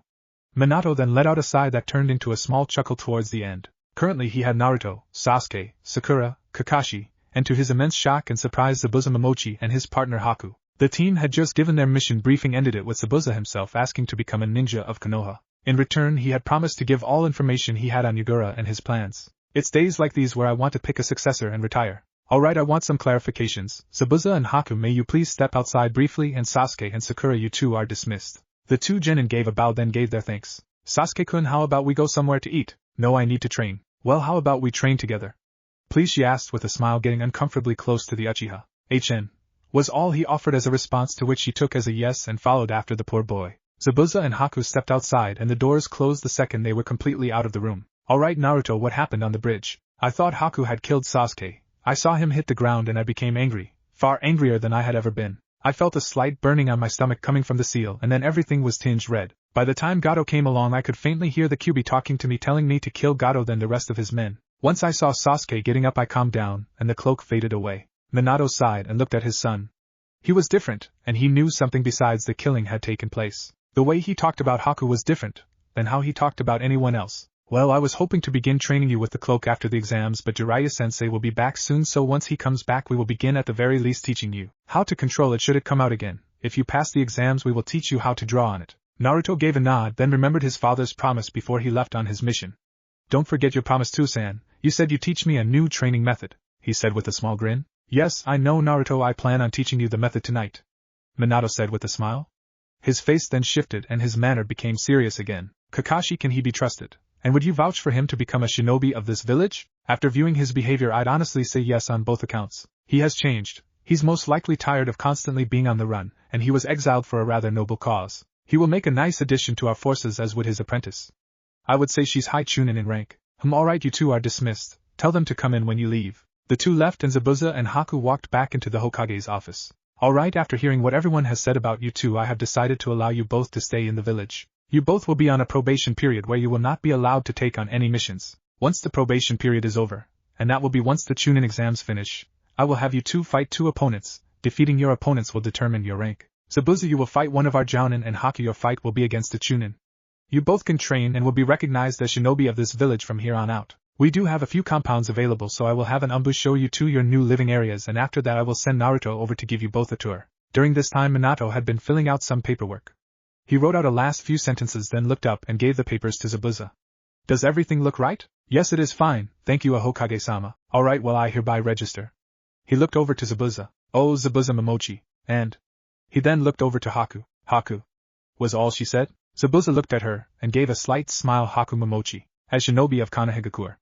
Alright, Zabuza, Haku will be registered as my daughter. At this, Haku looked up at him with shock at first that morphed into a smile. Minato looked at them with a smile. Well, that changes things. Haku, you have the Hayatan, and as such you qualify for becoming a clan. As there is no Momochi clan on records, you two will be able to create your clan crest, which will then be placed on each building of your compound. And Zabuza, you will be clan head, and as such are given a seat on the council.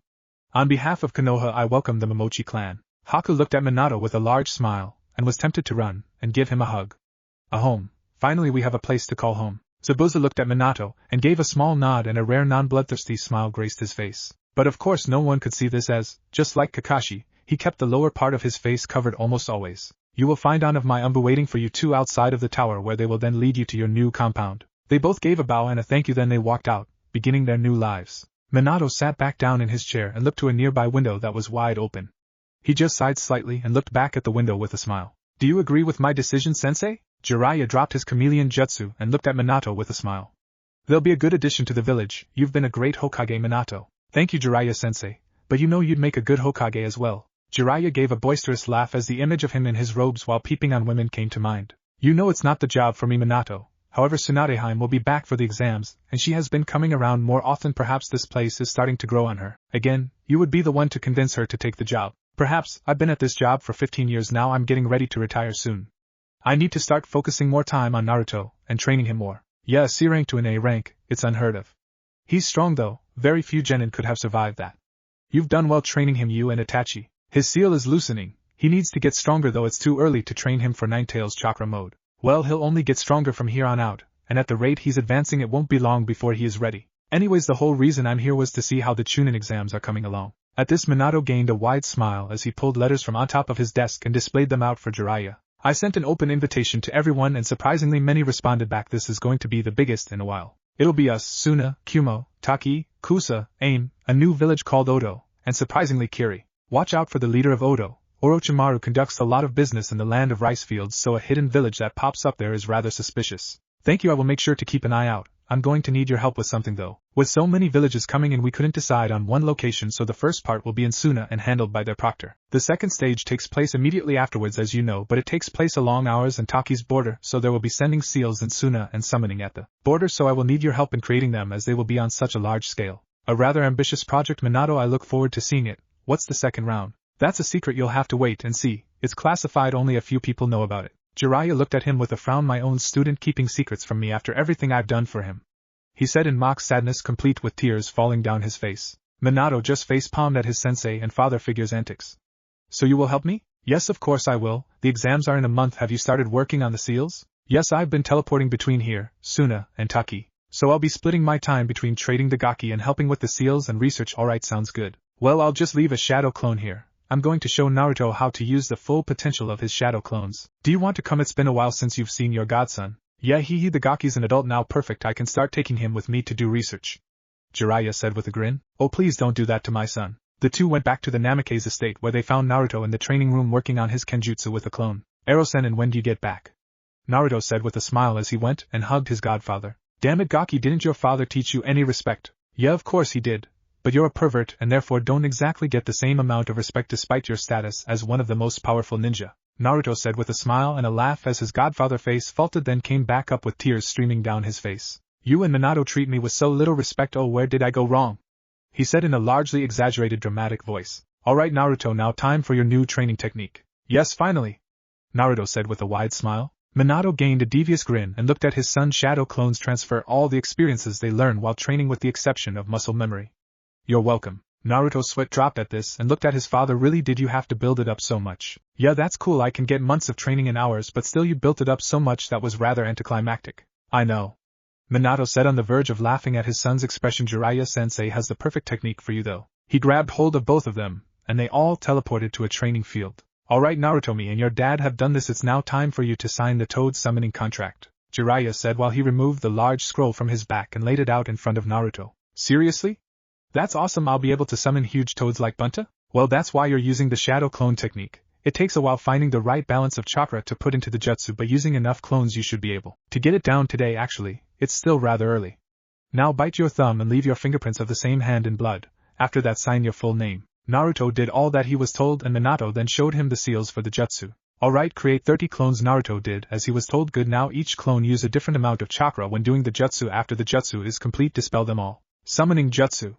The entire area was covered in smoke and much to Naruto's shock, only 5 of the clones were able to summon anything, tadpoles. Naruto gave a deadpan expression and dispelled the clones, getting lightheaded as all the information hit him and getting slightly fatigued. Jiraiya laughed out loud while Minato had to suppress a chuckle. Alright, keep it up, create 30 more, have them all use different amounts of chakra, Minato said. Shadow clone jutsu. Alright guys, we have this now, and summoning jutsu. Once again the area was covered in smoke and this time Jiraiya fell on the floor laughing as they were all tadpoles with the exception of the last 10 that had small legs but still had tails. Arg, how much chakra are you supposed to use for this jutsu? That's for you to figure out, maybe you'll have it by your 100th try. Minato said, a smile adorning his face. Naruto dispelled the clones again and broke out in a light sweat this time.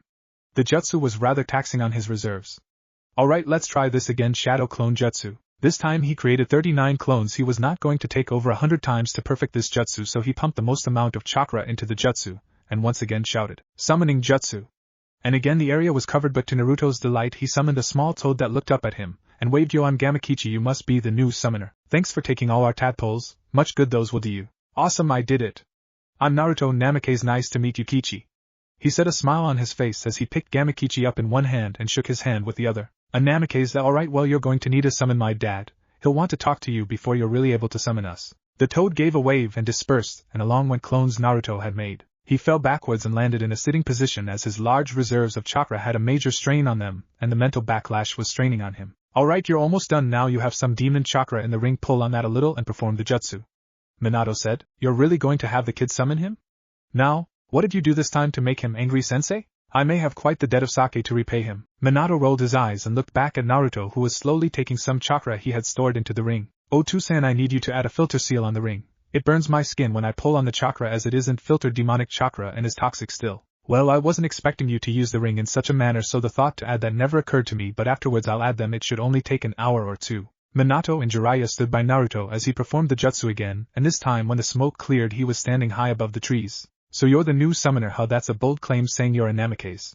A deep voice boomed out. Buntadano, it's good to see you, it has been a while, and yes, he is my son. Minato, you're up there too, well let me see him, then jump down in front of me, boy. Naruto did as he was told and landed in front of the giant rust-colored toad. Hello, I'm Naruto Namikaze, he said, giving a bow to the giant toad. Hey, he's the spitting image of you, Minato. Alright, you little squirt, I respect your father, and you have to be quite powerful to summon me, the great boss told Gamabunta. So I will allow you to summon me when you need help. Hey Minato, who's up there with you? Jiraiya, you pervert, are you up there? Ahaha, as wise as you are powerful, Gamabunta, to be able to know it was me, I am truly honored. Jiraiya, I oughta squash you the next time you summon me, you perverted fool. You're lucky Minato is up there with you. Alright Gaki, we will share a drink next time I'm around. They'll be on that idiot I'm assuming you call a sensei. Minato, if you'd please jump down. Minato did as the toad asked, looking confused. Jiraiya was about to do the same. Not you, Jiraiya, I need to talk to you. Gamabunta then launched himself into the air. You still will be paying for drinks next time, he said, and then left at the peak of his height, leaving Jiraiya's stories in the air, yelling as he fell towards the earth. Thankfully Bunta at least jumped over trees, letting those break the perverted sage's fall. Come on Naruto, let's go make sure he didn't break anything during his fall, Minato said with a sigh as he and his son began jogging to the area where Jiraiya had fallen. They found him sprawled out on his back, swirls in his eyes, mumbling something about disrespectful toads. They gathered Jiraiya and went back home, where Minato fixed Naruto's ring to allow him to now safely draw on the Kyuubi's chakra. The next day Kakashi called the team together to give them their forms for the Chunin exams. They filled them out, and upon turning them in were told by Minato that they are to spend the remainder of the time training and that everyone will be leaving in 20 days. The team spend the remainder of the days training with Kakashi in the mornings, then Sakura continues to train with him as the boys convince Zabuza to help them with their kenjutsu, a task not easily accomplished, as to prove themselves worthy to be trained by him they had to last a minute in a match only using swords. After both being defeated in half that time, he agreed to training them. At night they'd go and train with their families. Since Zabuza had a clan compound they trained there, meaning Naruto ran into Haku quite often. At first they barely communicated with Naruto, giving just a hello and goodbye. After a few days though, she made the effort to talk to him more, and soon they did, but he still remained different, more closed off than before. It hurt her, but she was just happy that he was talking to her again. It was the last day that he was training, that they were training before he left to Suna, that she worked up the courage to talk about their feelings. Naruto, may I ask you something? Huh? Oh, yeah, go ahead. Did you, she sighed before looking up right into his eyes, did you love me? Yes, I did love you, Haku. I'm sorry, Naruto. I'm so sorry for everything, she said, looking away from him. He could see tears brimming at her eyes. Don't be, You were following orders and none of that was supposed to happen. We couldn't have predicted it, and I'd like us to be friends again. Friends, yes, I'd like that, thank you, Naruto. The two gave a quick hug and Naruto looked at her, and waved as he shined away back to his house. Soon it was the morning of when all the genin teams were taking off to Suna. Minato had ordered that all teams would leave at the same time. He also left Naruto with some rather advantageous information, who the Ichibi Jinchuriki was, what he looked like, and a description of his sand controlling abilities. He also told him that Taki was sending their jinchuriki as well. Unfortunately, not much information was available other than the fact that they had a degree of control over their bija. He told him this because they never kept Naruto's status as a jinchuriki a secret. Others were bound to know some of his skills as well, so he wanted to even the playing field for his son and his team. Who could help it, he was somewhat biased when it came to his son. Naruto, Sasuke, and Sakura were the first to arrive. Ready for this team? I was about to ask you the same thing, Dobe. Hey, you too. I've changed a lot since we became a team. I won't be useless anymore. We're all making it to Chunin, Sakura said with a smile. It was true, after the mission to the waves she had spent all her time training and becoming stronger. Her taijutsu style was well off and Kakashi had given her chakra paper, finding out her affinity was for earth. He taught her a few simple jutsu but had her focus on one that would complement her taijutsu nicely. Although she kept it a secret from the two, she wanted it to be a surprise when she showed her actual power. She had also noticed the way Naruto was when Haku was around and as such figured she'd have a better chance going after Sasuke, who needed two boys anyways. She had also toned back her advances somewhat as they hadn't been getting her anywhere in her quest for love. Good, I was just about to say you better make it to Chunin, Sakura. We can't break up the team just like that if me and Sasuke get promoted, Naruto said with a grin as he saw his teammates set her eyes in determination. A few minutes later a genin team arrived consisting of people they'd never seen before. They all sported similar attire, a white undershirt with a purple sleeveless top that covered their neck, a khaki belt and purple pants. One of them walked forward towards Naruto and stuck his hand out. Kabuto, you must be Naruto Namake's, right? Yeah, nice to meet you, Kabuto, Naruto said with a smile. You guys are rookies. You guys must be worried. It's been some time since rookies were in the exams. Naruto gained a smirk. Nope, not worried at all. I'm pumped for the exams. Careful, they're quite hard, I should know. He gave a half-hearted chuckle at this. This is your second time taking them? He gave another chuckle at this. No, closer to my seventh. Sakura looked over at him with wide eyes. You've taken them that many times. How hard are they? Oh, they're quite hard and dangerous, but then again it may just be me. I don't have the best of luck when it comes to things like this. I've never been much for fighting. You guys should be fine though. I mean, you all have to be strong. Thank you, Kabuto. It was nice meeting you and hopefully you pass this time. Thank you and good luck to you guys. After a few minutes they heard Kiba well before they saw him gloating about how he'd destroy the exams and breeze right through them. Naruto walked over to him. Good to see you haven't changed, Kiba. I look forward to seeing just how strong you've become. You too, Naruto, he said with a feral grin. Akamaru popped out of his hood and offered a small yip. Hopefully we get to fight each other. I'd like to see just how well I stack up against the Hokage's son. It'll definitely get me a promotion when I wipe the floor with you. Ha, in your dreams, dog breath, you're more likely to get Shino to laugh than beat me. While Naruto wasn't arrogant in any way, it was rather funny for everyone to see their hot-headed friend blow up over the smallest things. Just you wait, Naruto, I've gotten way stronger than I was in the academy, and you have no idea what my skills are. Kiba, the same goes for him as well. Why? Well, he's had the same amount of time to train, and it's very likely he has been training quite hard to get stronger as well. Yeah, thanks, Shino, Naruto said, but the bug user no longer seemed to be paying attention as he was looking off in the distance. Hi and Naruto. Oh hey Hinata, how've you been? Must be fun dealing with dog boy over here, huh? Hinata looked over at Kiba then back to Naruto, who was giving her a curious look. Oh, I haven't responded yet. He's acting so calm. Why can't I just talk to him? The more she pondered on her thoughts, the redder she became until Naruto grew visibly worried over her. Hey Hinata, are you alright? You're really red. Are you coming down with something? He then walked over to her and placed his hand on her forehead, at which point she fainted. Fortunately Kiba was there to catch her, and he just shrugged at Naruto then went to set her down in a admitting position over by a tree. Did I do something to her? That was weird. Hinata has always been kinda weird like that. Wonder why that is. Naruto was brought out of his musings by the arrival of Team 10, which was signified by Ino dashing towards him and hanging around his neck like her life depended on it. Hi Ino, Naruto said in a strained voice as she was just about choking him. Ino, you're kinda choking me. Would you mind easing up or letting go? Oh, sorry Naruto-kun, I've just missed you so much. So how's my favorite blonde been, him cutie? Ino, get away from him, Sakura said with a menacing voice which was made even more threatening by the fact that the way she was standing covered just her eyes in shadows, and she had a thin smile that looked like it belonged to Zabuza rather than the pinky. Why forehead? Afraid he'll finally realize I'm the girl meant for him and he'll ditch you in an instant? At this point Ino and let go of Naruto, who inches towards Shikamaru and Choji. By the time he got to them, the girls were once again back at screaming and shouting at each other over who would finally get the two boys. How do you take being on a team with her? Naruto asked Shikamaru, who couldn't help but chuckle a bit at the question. It's troublesome alright, but all women are. It's kinda scary too. Ino gets mad a lot at us, Choji said in between bites of the chips he was currently snacking on. I'm surprised you're coming, Shika. This doesn't seem like your style. Let me guess, your mom or Ino got to you? Naruto asked with a grin. Worse, they both did, and Asuma-sensei said he'd train us twice as hard if we didn't participate, so figured I have to. Man, this whole thing is so troublesome. Their conversation was interrupted by loud shouts about the flames of youth, and then in the distance 2 people who looked like exact clones of each other could be seen running at full speed towards the group. Once they stopped, everyone gave an audible gasp at the 2 ninja in front of them. They both sported Chunin bowl cuts, huge eyebrows, and wore skin-tight green suits. The only difference being one had a flak jacket on while the other didn't. Lee, I'm so proud of you, my boy. You're off to take the Chunin exams to fan your flames. Make sure they burn brighter than everyone else's. The taller of the 2 said. Hi, I will, Guy-sensei, I will not disappoint you. Attaboy, Lee. At this point both men started to tear up and looked into each other's eyes. Lee, Guy-sensei. They both embraced, and an image of the sun setting on the beach, complete with waves crashing, came up behind them. Oh God, Sasuke, why can't I dispel it? I don't know, maybe I can look through it. Sasuke then activated his Sharingan, hoping to be able to see through the genjutsu, thus dispelling it for him. My eyes. Instead, not only could he not see through it, the Sharingan permanently burned the image into his mind. What the hell kind of genjutsu is this? Shikamaru, you're smart, how do you get rid of this thing? Naruto shouted. Guy, I really don't know, this thing burns. Finally the genjutsu was ended when a shuriken landed in between the 2 men, forcing them to jump apart. Why do you 2 always do this? Great first impression on all our fellow ninja, I swear you 2.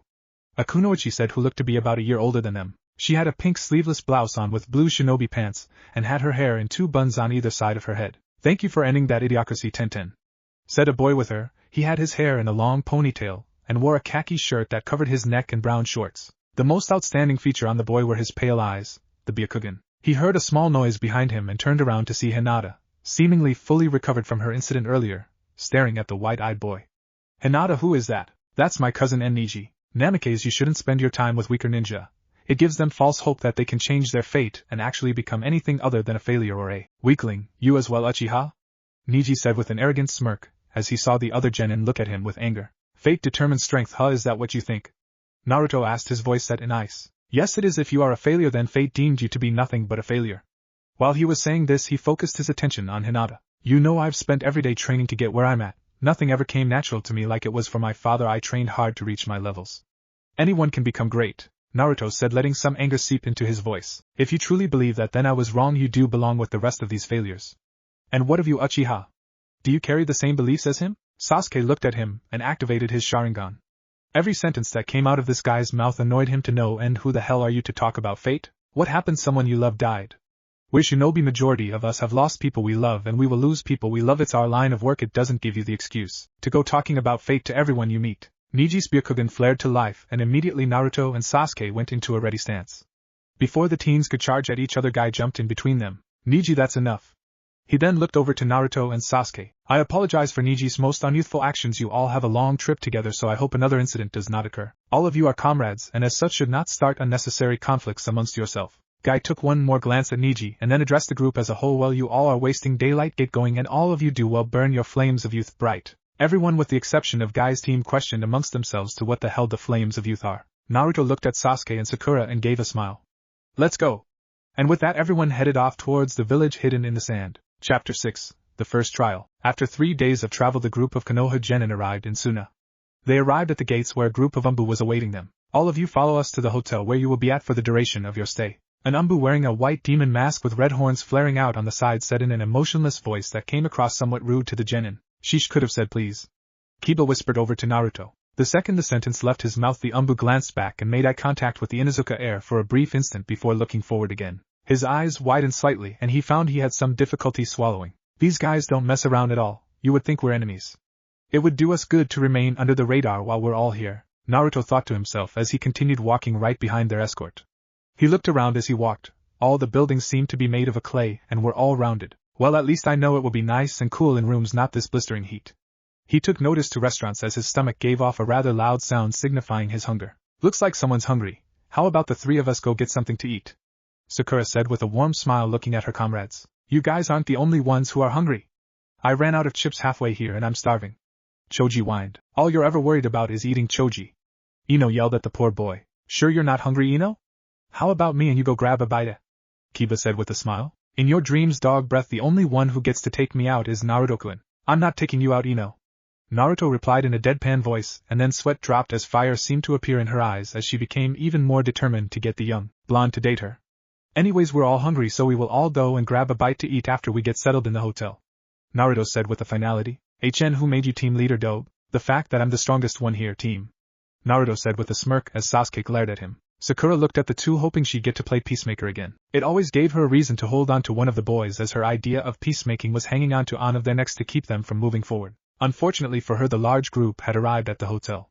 The hotel was a huge 10-story rounded building that had a banner wrapped around that said Welcome Konoha Genin. Next to the building were several others that all had welcome banners for the different villages that were participating. The masked Umbu then turned around and addressed the group as a whole. Your rooms will all be on the top level. Enjoy your stay. The exams will begin in 7 days' time. Tomorrow night there will be a dinner. You all will receive invitations that contain more information sometime before tomorrow. Until the exams begin, enjoy your stay here and be careful of your actions.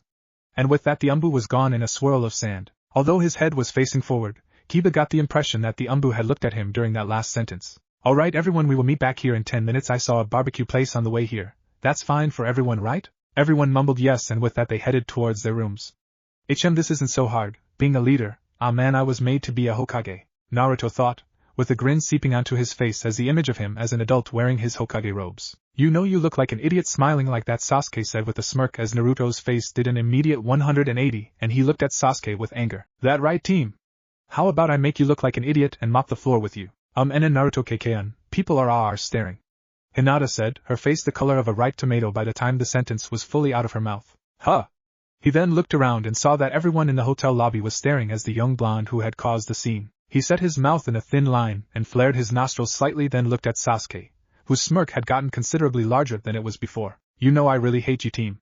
Naruto said, although there was no malicious in his voice to indicate he meant what he said. You humans are quite the idiotic species, a deep, evil voice said. Great of all times, you chose to wake up. What do you want, you oh so scary and mighty for ball? I'm going to enjoy the day when I finally eat you and your damned father. Your screams will be music to my. Yeah, you've said this all before, nothing new, now what do you want? You will respect me, you damned mortal. I am the almighty demon fox, and as for why I contacted you, I sense the other jinchuriki, strongly. They either have better control or their seals are weakened. You had better be careful, Naruto. I do not wish to wait years before I can reform if your idiocracy gets us killed. And with that the Kyuubi ended their connection and Naruto could no longer feel its presence or influence on him. He hadn't been paying attention while talking and realized that he was already inside his room. How time flies when you're having fun. He smiled as he pulled a scroll from his pocket. Ah, perks of having a seal master for a father, no huge bags to carry like the other guys. He laid the scroll out, and with a poof of smoke his bag appeared filled with various ninja tools and clothing. There's dress clothes in here too. Why wouldn't Tusan tell us about the dinner then, and how would the others have known to bring dress clothes? He was brought out of his thoughts when he heard a loud move demon. He looked outside the window and saw a tan girl with mint green hair wearing a short sleeveless white midriff shirt with fishnet armor underneath, long white armlets, and fishnet shorts with a short white apron skirt over it. On her arm he saw a taki headband and he could see a large red cylindrical container on her back. Must be the jinchuriki. I always heard they were treated bad, but I didn't think it was that bad. Hey, good thing I haven't taken my sword off yet. He created a shadow clone then jumped out of the window, landing right in front of the taki team, startling all of them. Given I'm not from your village, so I don't know how things are there, but that's usually not the way you treat a girl, he said with a small smile. This is none of your concern, kid, so why don't you get out of here before you piss me and my partner off? As he said this last part, the taki genin drew a kunai. The two genin wore teal shirts that had various pouches on it to hold their tools. They wore dark blue shorts and dark blue shinobi sandals. The one talking to Naruto had light skin and brown spiky hair. His most noticeable features, however, was a large scar going down the middle of his face, and one of his eyes was white with a blue iris, and the other one was green with a red sclera and no pupil. The other one, who had moved next to his fellow takinin, was slightly darker than the girl with dark spiky blue hair and blue eyes. Attached to his sides were kunai that had extended length blades that his hands were currently resting on. Naruto's smile fell and was replaced by a slight glare. He let some of his anger seep into his features, giving him an intimidating look, and he reached back and grabbed the hilt of his katana. If that's how you two want to play this, so be it. Hey Ahiko, the kid looks like the Hokage, you don't think that? The takinin with blue hair said. You're right, Gentetsu, you're the Hokage's brat, aren't you? Not that it matters, but yeah, I'm Naruto Namikaze. Ahiko gained a smile and put his kunai away. Fine, you want to be around the demon, go ahead. I can wait till the exams start to deal with you. Gentetsu, let's go. The two ninja then took off back to their hotel rooms. That could have ended worse, hehe. I'm Naruto, just in case you didn't hear, he said with a smile. He noticed that she ever so slightly flinched when he stuck his hand out. Who the hell is this guy? You shouldn't have done that. You're better off not knowing me, so please just leave me alone. Why would you want me to do that? Just leave me alone, she said before turning around and walking away. Naruto smirked and ran after her. Hey, wait up, it's rude to not introduce yourself after the other person already has. He said with a chuckle. Now leave. If he knew what I was, he'd stay away from me. I just really don't feel like being called a monster right now, especially not from someone so nice. I like that name. So you hungry? Are you deaf or something? No, not at all. Just asked if you were hungry, which he never answered. I said leave me alone. She then took off at a full sprint, then jumped onto the roofs. She can kill you with one punch. She holds the nanabai. She's the strongest physically of the bijou. You have such an idiotic tendency to befriend everyone you meet. Not now, furball, I have a new friend to make. She ran until she arrived at a training ground that was thankfully empty. As she was about to sit down, she noticed an odd human-shaped shimmer. If you're going to use a stealth jutsu, know how to fully use it, otherwise you just look pathetic using a half-complete jutsu. The jutsu faded and Naruto appeared with a sheepish grin. Sheesh, give a guy a break, not going to perfect it unless I use it. Practice makes perfect, right? She sighed and looked up at the blonde stranger who wouldn't leave her alone and sighed, why won't you just leave me alone? Sorry, I'm kinda stubborn. It's part of my charm, hee, so just humor me please and let's get some food, and if you want me to leave you alone after, then I will. Humor the child, you see, he won't leave you alone. Leave me alone. You're the reason why I'm alone, it's your fault that I'm like this. Perhaps if you made the effort to befriend me and not control me, you wouldn't be so alone. Fine, let's go get something to eat and get this over with. So I can be left alone again. Alright, great. How does ramen sound? He said with a wide grin. Whatever. The two jinchuriki found a restaurant that served ramen nearby and sat in the back of the place. Naruto didn't need his friends walking by with his clone and seeing him. She had noticed that Naruto kept looking at her. Do I have something on my face? She said in a slightly angry voice. He gave a chuckle. No, your eyes are orange, if you couldn't tell. He raised his cloak showing the orange fire pattern. It's my favorite color. Orange is pretty much the best color possible. Not much of a color for a ninja, it stands out like a sore thumb. Did you forget we're supposed to be stealthy? She said in a flat voice. How this coming from the one wearing blinding white? He said with a smile to show he was joking. Yeah, well, white's a pretty good color too, she said under her breath. Not as good as orange. Shut up. She said with a small smirk that disappeared as fast as it came. It comes so easy talking to her. Just exactly like Haku. She's really pretty too. Oh no, not falling for another enemy kunoichi. You really are pathetic, boy. Damn it, the stupid bug sensed me. What do you want, Nanabai? That boy, he holds Kurikubi. What are you talking about? I felt a surge of chakra, I'm sure it belonged to the fox. She looked at him. Why didn't you tell me? Stupid fox. I didn't tell you because I wanted to get you to like me without knowing what I carry, and also I wanted to make sure you weren't a threat to me or be inclined to tell your village about me and my skills. But seeing as how your teammates treated you, it's safe to assume you hold no love for your village. How are you so happy? Why aren't you like me? I thought all jinchuriki are treated the same. She looked at him with curiosity now rather than annoyance. I'm the Hokage's son. The people of Konoha are pretty accepting of jinchuriki. They don't see me as a weapon, they see me as another shinobi who has made a great sacrifice for my village, a hero. Without me, the Kyuubi would have ran rampant and possibly destroyed Konoha. Jinchuriki really aren't hated there. I wish Taki was the same. I'm hated for something I had no control over. I hate it there. I know that being alone is awful. It's always good to talk about stuff like that. It gets that weight off your chest. She hesitated and looked at him. He might not hold the same burden as you, but he is a jinchuriki nonetheless. I believe you can trust him. She swallowed, then said the village leader, Shibuki, cares about me, but he has more charisma than skill as a ninja. He's very smart, and that's why he's the leader, but he can't watch over one ninja when he has a whole village. Our Umbu took control of my training, promising him I'd be treated right. That didn't happen, and he's about low down in rank. Well, compared to Umbu, well, they treat me how they want and started my training with Nanabai right away. I can go to 4 tails worth before losing control. Me and Nanabai are on somewhat good terms, but she's not free, so when I lose control she can be difficult getting control back from. Maybe if you opened your seal, you know that won't happen. The most I've gotten so far is 1 tail, and even that was hard to control. Me and the fur ball aren't on the best of terms. Most of our talks consist of him claiming he'll one day eat me.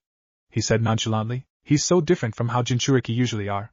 He's so happy. He has precious people. Perhaps he could be one of yours, Fu. The two continued talking as they ate their meal, fully enjoying someone's company for the first time in what seemed like forever. By the time they left the restaurant, the sun had set. So, Fu, did you enjoy yourself? I think I want you to leave me alone. She smiled as he face faulted. Thank you, Naruto, this was nice. I'll see you tomorrow, fox boy. See you tomorrow, bug girl. With that, the two new friends left to head back to their hotels. Naruto decided to scale the building as the clone hadn't dispelled yet, so he didn't know where it was at. For all he knew, it could be in the lobby. This was not the case, however, as when he arrived to his room, he saw his clone asleep, and 2 Sasuke and Sakura were knocking at his door. He dispelled the clone, receiving all its memories, and opened the door for his 2 teammates. Can I help you too? Did you read your letter? Sakura asked, her voice laced with concern. Hurry up and read it, we need to prepare, it's in your dress clothes. Naruto saw how serious his 2 friends were, and immediately grabbed his dress clothes and pulled them out of his bag. Along with them came a letter with the Hokage seal on it. He bit his thumb and wiped the blood across the seal. The seal faded away, allowing him to open the letter. The letter was a mission with information on it concerning a rogue Konoha shinobi with information on jutsu he stole and how they work. There was a rumor that he would be in attendance at the dinner tomorrow night, which is the entire point of the dinner. All Konoha genin were informed of this and they were to apprehend him together. He was low Chunin rank when he left not too long ago, but still better safe than sorry. The letter burned away after he read it. Alright, how'd you guys even get your letters? He asked. They were on our beds when we got back to our rooms. Everyone else should have the same letter. Sasuke said. The ninja is disguised as a sand shinobi. We're going to have to follow him after dinner, Naruto said as he was looking at a picture of a shinobi who had most of his face covered. The top of his head was wrapped and a sheet covered half of his face. He had 2 distinct red markings on the visible side of his face though, so finding him wouldn't prove difficult at the dinner. Alright, we all need to be rested. Tomorrow morning we'll meet here. I have a few silencing seals so no one will be able to eavesdrop on us, Naruto said. His 2 friends nodded and left his room. Great, right before the Chunin exams we have to complete a mission. This will be fun. Next day. Alright everyone, are we clear on what everyone is supposed to do? Naruto asked all the Konoha genin who were all dressed and ready for the dinner. They were going over their plan one last time in Naruto's room before the dinner, which started in half an hour. Everyone nodded and had looks of determination. Alright, good. Let's head out. The group left and walked over to a huge lit-up building that would be easy to see from across the village. They walked inside and were greeted by 2 umbu who told them where their table was and that they were all expected to be seated in 20 minutes, otherwise they were free to talk to others and walk around the building. Naruto, who was leading the group, glanced back at everyone, and then walked away, intent on finding the traitor shinobi. Nope, not over there. Not over there either. Damn it, where is this guy? This place is full of Suna shinobi and of course majority of them have wrappings in some way. He felt a tap on his shoulder and turned around to see Fu standing behind him wearing a white dress that had mint green stitching, really drawing attention to her hair and making her eyes stand out. Wow, you clean up nice, fox boy. He was wearing a black haori with a black and orange kimono with black pants and black sandals. Hee why you too, Fu? He said, stumble over his words slightly. Wow, she looks great. Wish I could sit with you. My teammates are morons and have been pissed off since yesterday. Sorry about that, I didn't mean to create more problems for you. No, it's okay. Hey, if you didn't do what you did then we wouldn't have become friends. He smiled at her, and was about to say something when he heard a deep voice. Don't you have a mission? Never mind the bug now. You okay? You leave your mouth open like that, you're going to swallow a fly. She said with a smile. Yeah, I'm good. My tenant is just being annoying. Hey, this place is huge. How about we do some exploring? He said with a smile. I know I have that mission, but I don't want to just leave her. I can search for the guy and hang out with her at the same time. Alright, lead the way, she said with a smile. The 2 teens walked around the complex enjoying each other's company, but Naruto still didn't see the shinobi. He saw a door that led to a balcony. Let's get some fresh air. We're going to have to go back soon. Yeah, that sounds good. He was so preoccupied talking to Fu that he didn't notice as the door opened and a Suna shinobi walked out and walked right into Naruto, knocking him down in the process. You okay, kid? The shinobi asked in a gruff voice that sounded like he didn't care if Naruto was okay or not. Yeah, I'm fine, sorry about that, wasn't paying attention. The shinobi stuck his hand out and Naruto looked up and saw his face before taking the ninja's hand to help pull him up off the ground. Thanks for that, sorry again. Yeah, watch where you're going next time. Got him with a tracking seal. Not going to be so hard to find next time, you bastard. What are you smiling about? Fu asked her blonde companion. Oh, crap, think of a lie, just happy to be spending time with you, he said with a smile. She felt her face heat up slightly and was thankful for the night, hiding the fact that her face was most likely red at this. Why, yeah, you too. The exams start in a few days, you excited? Naruto asked as he looked out towards the village. Yeah, I wasn't before, but now I am. What, why weren't you before? I can't wait to get promoted. Well, I get to see you, so you better not get eliminated, fox boy. Me, never. I'm not letting anyone stop me. I will get through all these exams. It's a shame I will have to kill you both then. Mother demands it. A dull, emotionless voice said. The pair turned around, unsurprised as they turned around and looked at the boy standing in front of them. He had blood-red hair and the kanji for love marked on his head, and had real eyes with dark black markings around them. He wore a black bodysuit with an open neck, t-shirt-like sleeves, and almost full-length leggings. He had a white cloth over his right shoulder and the left side of his hips and carried a large gourd on his back. Who are you? Naruto asked, his body tense and ready to move if necessary. Gaara, who are you too? Mother has never wanted someone's blood so badly. I'm Naruto Namikaze, container of the Kyuubi. I'm Fu, I hold the Nanabi, you hold the Ichibi, don't you? Yes, I do. I won't kill you yet, soon though, very soon I will. And with that the boy disappeared in a swirl of sand. His seal must be incredibly loose. The Ichibi is exerting a lot of influence on him. Be careful, Fu, he's dangerous. Yeah, I could tell. Nanabi is telling me the same thing. He was staring at you the whole time. Watch out during the exams. I will. He had his eyes closed and looked very similar to a fox, a similarity the mint-haired girl commented on. You know, you look almost exactly like a fox with your face like that. I think I like fox face better than fox boy, she said with a smile. He looked over at her with a slight smile. Oh, is that right, bug eyes? Don't call me that, she said with a laugh and a playful punch. However, Naruto had forgotten about her enhanced strength, and so didn't tense his body, resulting in him being turned with the punch and losing his footing. Crap! He instinctively reached out and reached forward. He grabbed her hand, but he was already on his way down, bringing Fu with him, resulting with both teens on the floor with Fu on top of him. But did you have to punch so hard? He said, rubbing his head. Sorry, I had assumed the Hokage's son could take a punch, she said with a laugh. Both teens had their eyes closed and hadn't exactly realized the position they were in. Hey, Fu, ya Naruto? She opened her eyes. Sorry, she said as she pushed herself off into the side, landing in a sitting position as Naruto pushed himself into one as well. Sorry about that, she said, thankful again that the night covered the red tinge to her face. Hey, yeah, no problem. I didn't know how strong you really are, he said as he pushed himself up and then reached down and pulled his companion up as well. Thanks, Foxface. Keep it up, bug girl.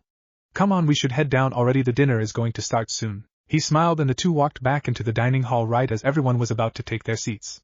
See you later, Fu, he said with a smile and wave as he walked towards his friends. Naruto sat down and gave a small subtle nod to everyone, letting them know he found the shinobi. Psst, Naruto. What, Kiba? Dude, who was that chick you were with?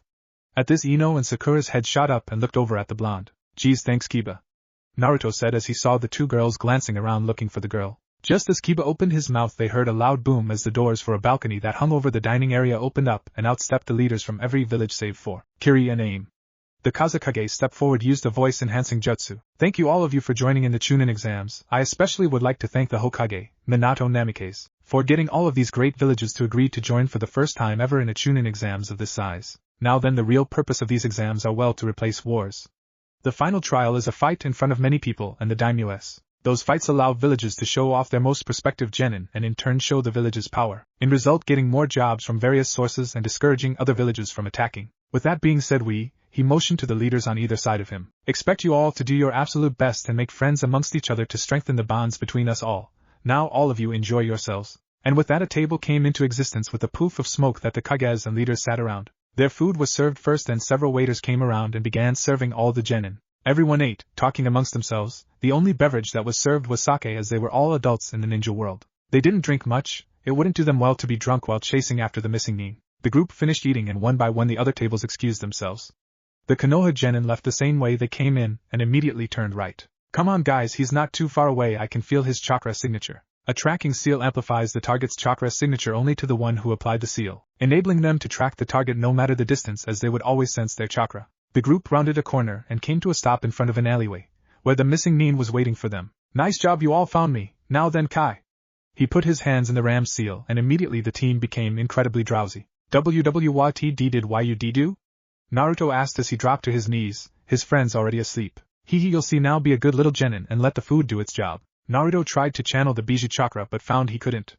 His eyes became even heavier and then the world went black. I said wake up, damn it. Naruto felt light contact against his cheek and then felt cold. He opened his eyes and saw shoes, then his world tilted and he was looking up at the missing nin. I'll kill you. He tried to move but his legs and arms were bound behind a chair. That wire keeps your chakra suppressed, even Biju chakra. Now, finally you're awake so we can get to the fun part. The ninja pulled a kunai out, those jutsu that were reported I stole. I didn't get away with all of them. I know though that you were given a very good description of how each jutsu works so you'd recognize when I use them, and how to combat them. I want all of those jutsu, and the ones you know as well. Do this and I won't kill you or your friends. It's a really easy decision, Gaki. Hey, you really think I'd betray my village like that? You're a moron, Naruto said with a smile. He received a punch to his stomach and a cut across his cheek in return. Bastard, how was that supposed to hurt?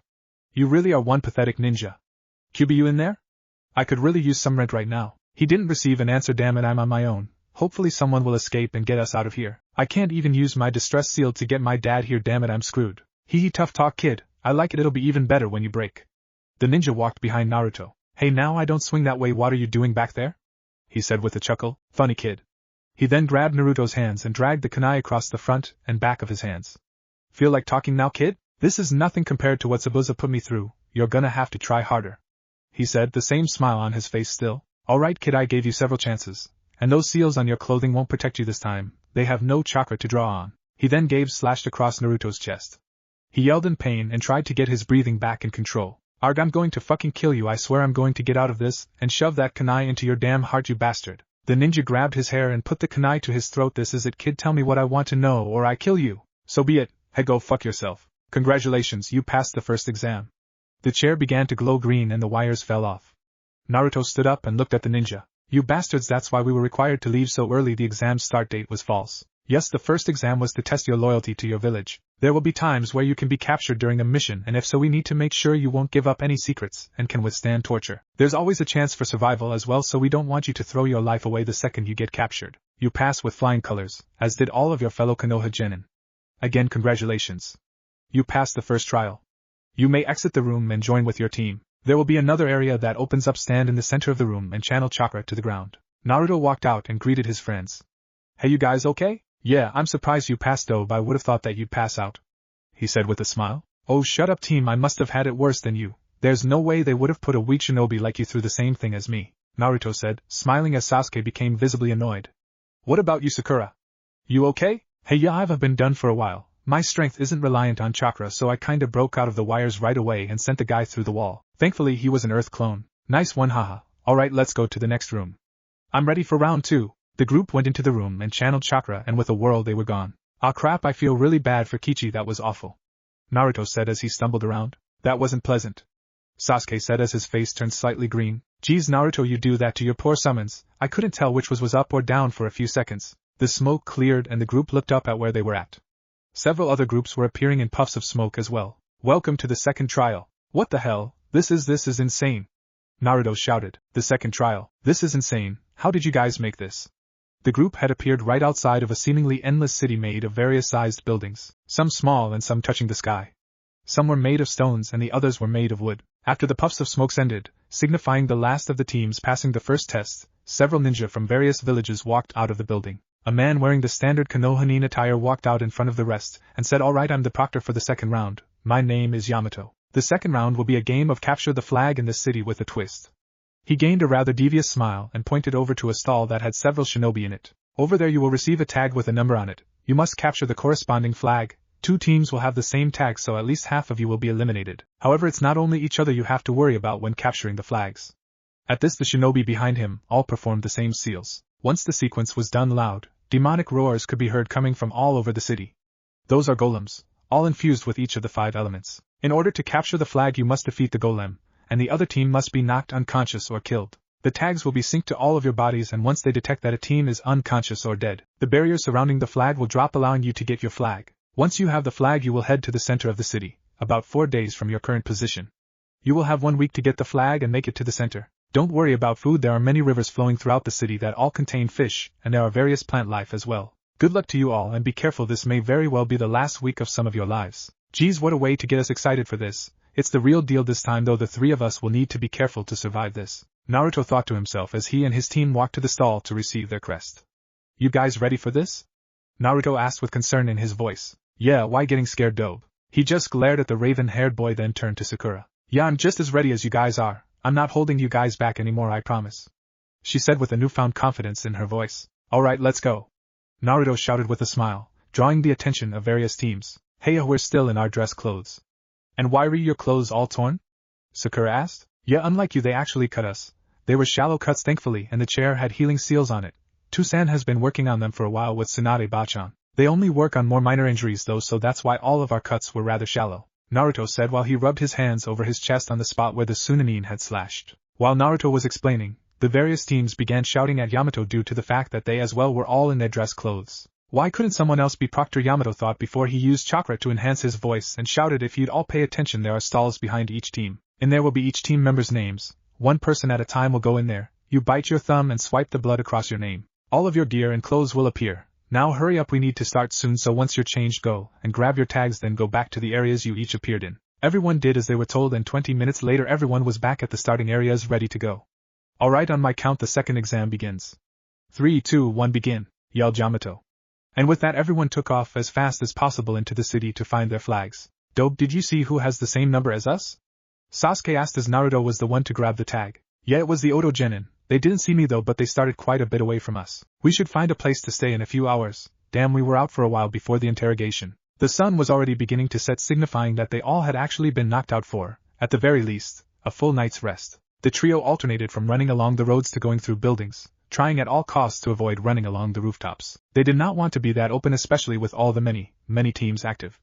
After a bit they found one of the large streams flowing through the city. They stopped and Naruto made several shadow clones to spend the river, and then they cut the stream, allowing Sasuke and Sakura to easily just pluck the fish right out of the stream. After that Naruto created a small fire and soon the fish were cooking.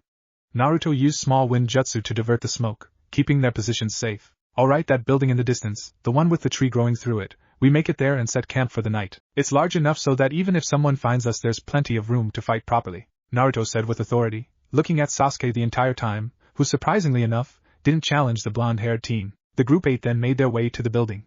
Once there they made it to the middle of the building where Naruto went about setting perimeter seals. After that they climbed into the tree. The branches were already quite wide and had plenty of leaves even at this height. After making sure that they were secure and hidden in the leaves, the teens dozed off into sleep. It was the middle of the night when the perimeter seal had been breached, waking him up at the same time as the QB did. Naruto, get out of there. He had never heard the QB sound this way. He knew whoever was coming towards them was not someone to mess with, so with that in mind he threw all subtlety to the wind and shouted, Sasuke, Sakura, run. The teens were up in an instant, and one look at Naruto was all the reasons they needed to take off. Naruto slapped a few explosive tags onto the tree and took off after his friends. After they were on the roof of the next building, Naruto shouted Ki, causing the tree and building to go up in flames as a massive explosion shook the area. Before the teens could relax, a giant snake shot out of the explosion, completely unharmed by the raging inferno. Oh Kami, no, Sasuke, it's a snake summon, we need to get out of here fast. He looked over to Sasuke, who had gone pale at the realization of just who it was they were dealing with. Meanwhile Sakura looked to be getting confused more and more by the second. What does it matter that it's a snake summon? She asked. 2 people have the contract, one of them is back in Konoha, the other is Orochimaru. Naruto said in a grave voice. Sakura paled at this. Everyone knew about the snake Sannin and what he was capable of. Summoning jutsu. Naruto shouted. Immediately afterwards the trio were suddenly elevated several stories higher than they originally were. Gaki, you ready for that drink? A deep, loud voice said. If the explosion hadn't woken everyone up, Gamabunta's voice would have done the job. Naruto shot off several blasts from his ring high into the sky that all exploded loudly. No, sorry Bunta-san, but I have a snake problem. I'm alerting Tusen right now, but I need your help if I want me and my friends to survive this. What? That bastard Orochimaru is here, but why? My Naruto-kun, Minato and that fool Jiraiya have taught you well. Orochimaru said as he appeared from the floor. Bunta, how nice to see you. Perhaps I should summon Nanda for you to play with. The snake Sannin said with a smile. Please do, I've been needing a new wallet. Bunta said, a large puff of smoke escaping his mouth. Summoning jutsu, Orochimaru said with a smile. A giant 3-headed brown snake appeared. Both the snake and Orochimaru struck forward. Gamabunta drew his blade then jumped forward. Right when he was over the snake he swung the blade down, taking all 3 heads off at once. He landed on another building with a resounding boom as it was strained to carry his weight. Striking shadow snakes, the serpents began wrapping around Gamabunta's legs. But despite his size, Bunta could move with incredible speed and agility, and such in one fluid motion he spun in a full 180, slicing through all of the snakes. Alright Gaki, do you know your dad's or Jiraiya techniques with me? Why yeah I do. Alright good, I'll supply the oil, you and whoever else can up there supply the fire.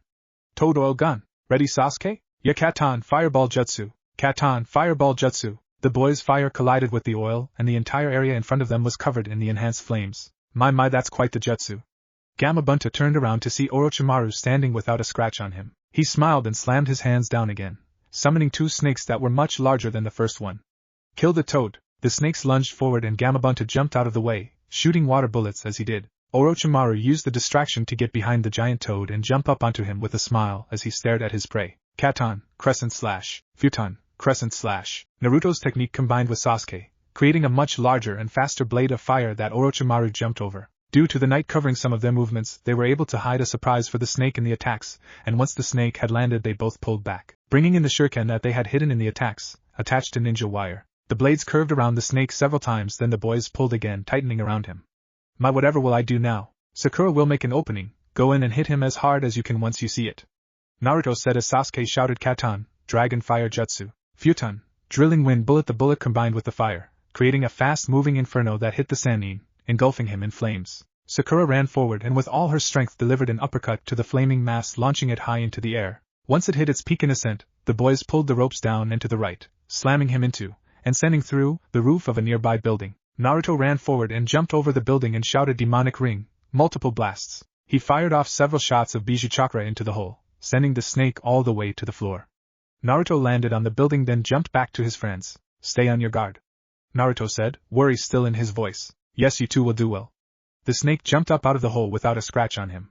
He had a wide grin as he stared at the trio. He jumped forward as one of his snakes crashed into the building, gashes all across it. The Sannin landed and shot forward. Naruto called forth some of the Nine Tails chakra, coating him in a shapeless red mist. The Sannin ran forward, engaging the trio in a taijutsu match. Naruto and Sasuke fought well together with their swords and would purposely leave openings for Sakura to throw in punches. Overall, their teamwork was almost flawless. Despite this, they couldn't land a hit on the snake who had yet to throw a punch himself. A single pink petal fell in front of Orochimaru. Soon many began falling all around him. A genjutsu, These three could grow to be something special. He dispelled it right as Sakura was throwing a punch. He caught the punch and pulled her arm forward, throwing her off balance. He landed a quick succession of blows to her side. As he was about to kick her in the back, Naruto and Sasuke appeared and slashed at him, forcing him to weave around the attacks. They came at him from both sides. The snake grabbed their blades with his hands, then jumped and performed a powerful split kick to both the boys, sending them back a good distance. Sakura was still recovering on the floor after the attack. This will be much easier with one less problem. He ran towards the downed girl, picked her up by the throat and delivered a swift knee to her stomach, then threw her with enough force to go through the wall of a nearby building. His final snake crashed to the ground, missing its head. Damn that toad. I will need to finish this soon. Minato will undoubtedly be on his way. He ran towards Naruto, who had just stood up. Damn it, we can't hold off much longer. Toussaint should be here soon, but this guy is just toying with us. What the hell does he want? The blonde moved to slash forward and created a Rasengan when Orochimaru dodged the feint. The snake grabbed his wrist and diverted the Rasengan by pulling the blonde forward into the Sannin's fist, depriving the boy of oxygen. Sasuke saw as Orochimaru's neck elongated and then went down, biting his friend on the neck before tossing him aside. He felt a burning in his eyes. So far he had been unable to properly follow the snake, but now his movements became readable. He could see more definition as the snake ran forward and was able to easily dodge the snakes that shot from his arm. Good Sasuke, you've gotten all three tomo now, Orochimaru said with a smile that would be enough to chill most's blood cold. His neck elongated again and flew at Sasuke, who didn't have the speed necessary to dodge. He felt a burning and then pain like he had never known. Then the world went black. Let's see if you two are strong enough to survive my gift. And with that the snake went into the ground as if it were water, ripples spreading out over the area. Sakura woke, with a start to water being sprayed into her face. I'm almost out of chakra and I need to get the three of you out of here. I can't make it too far, but many other teams will be converging on this area to see what happened. Grab the other two. The snake did something to them. Hopefully Minato will know what to do. Thankfully she still had plenty of chakra and was able to pick up both of her unconscious team members and hold on as the boss summon leaped away. She had to steel herself when she first saw her teammates, the sight bringing her close to tears.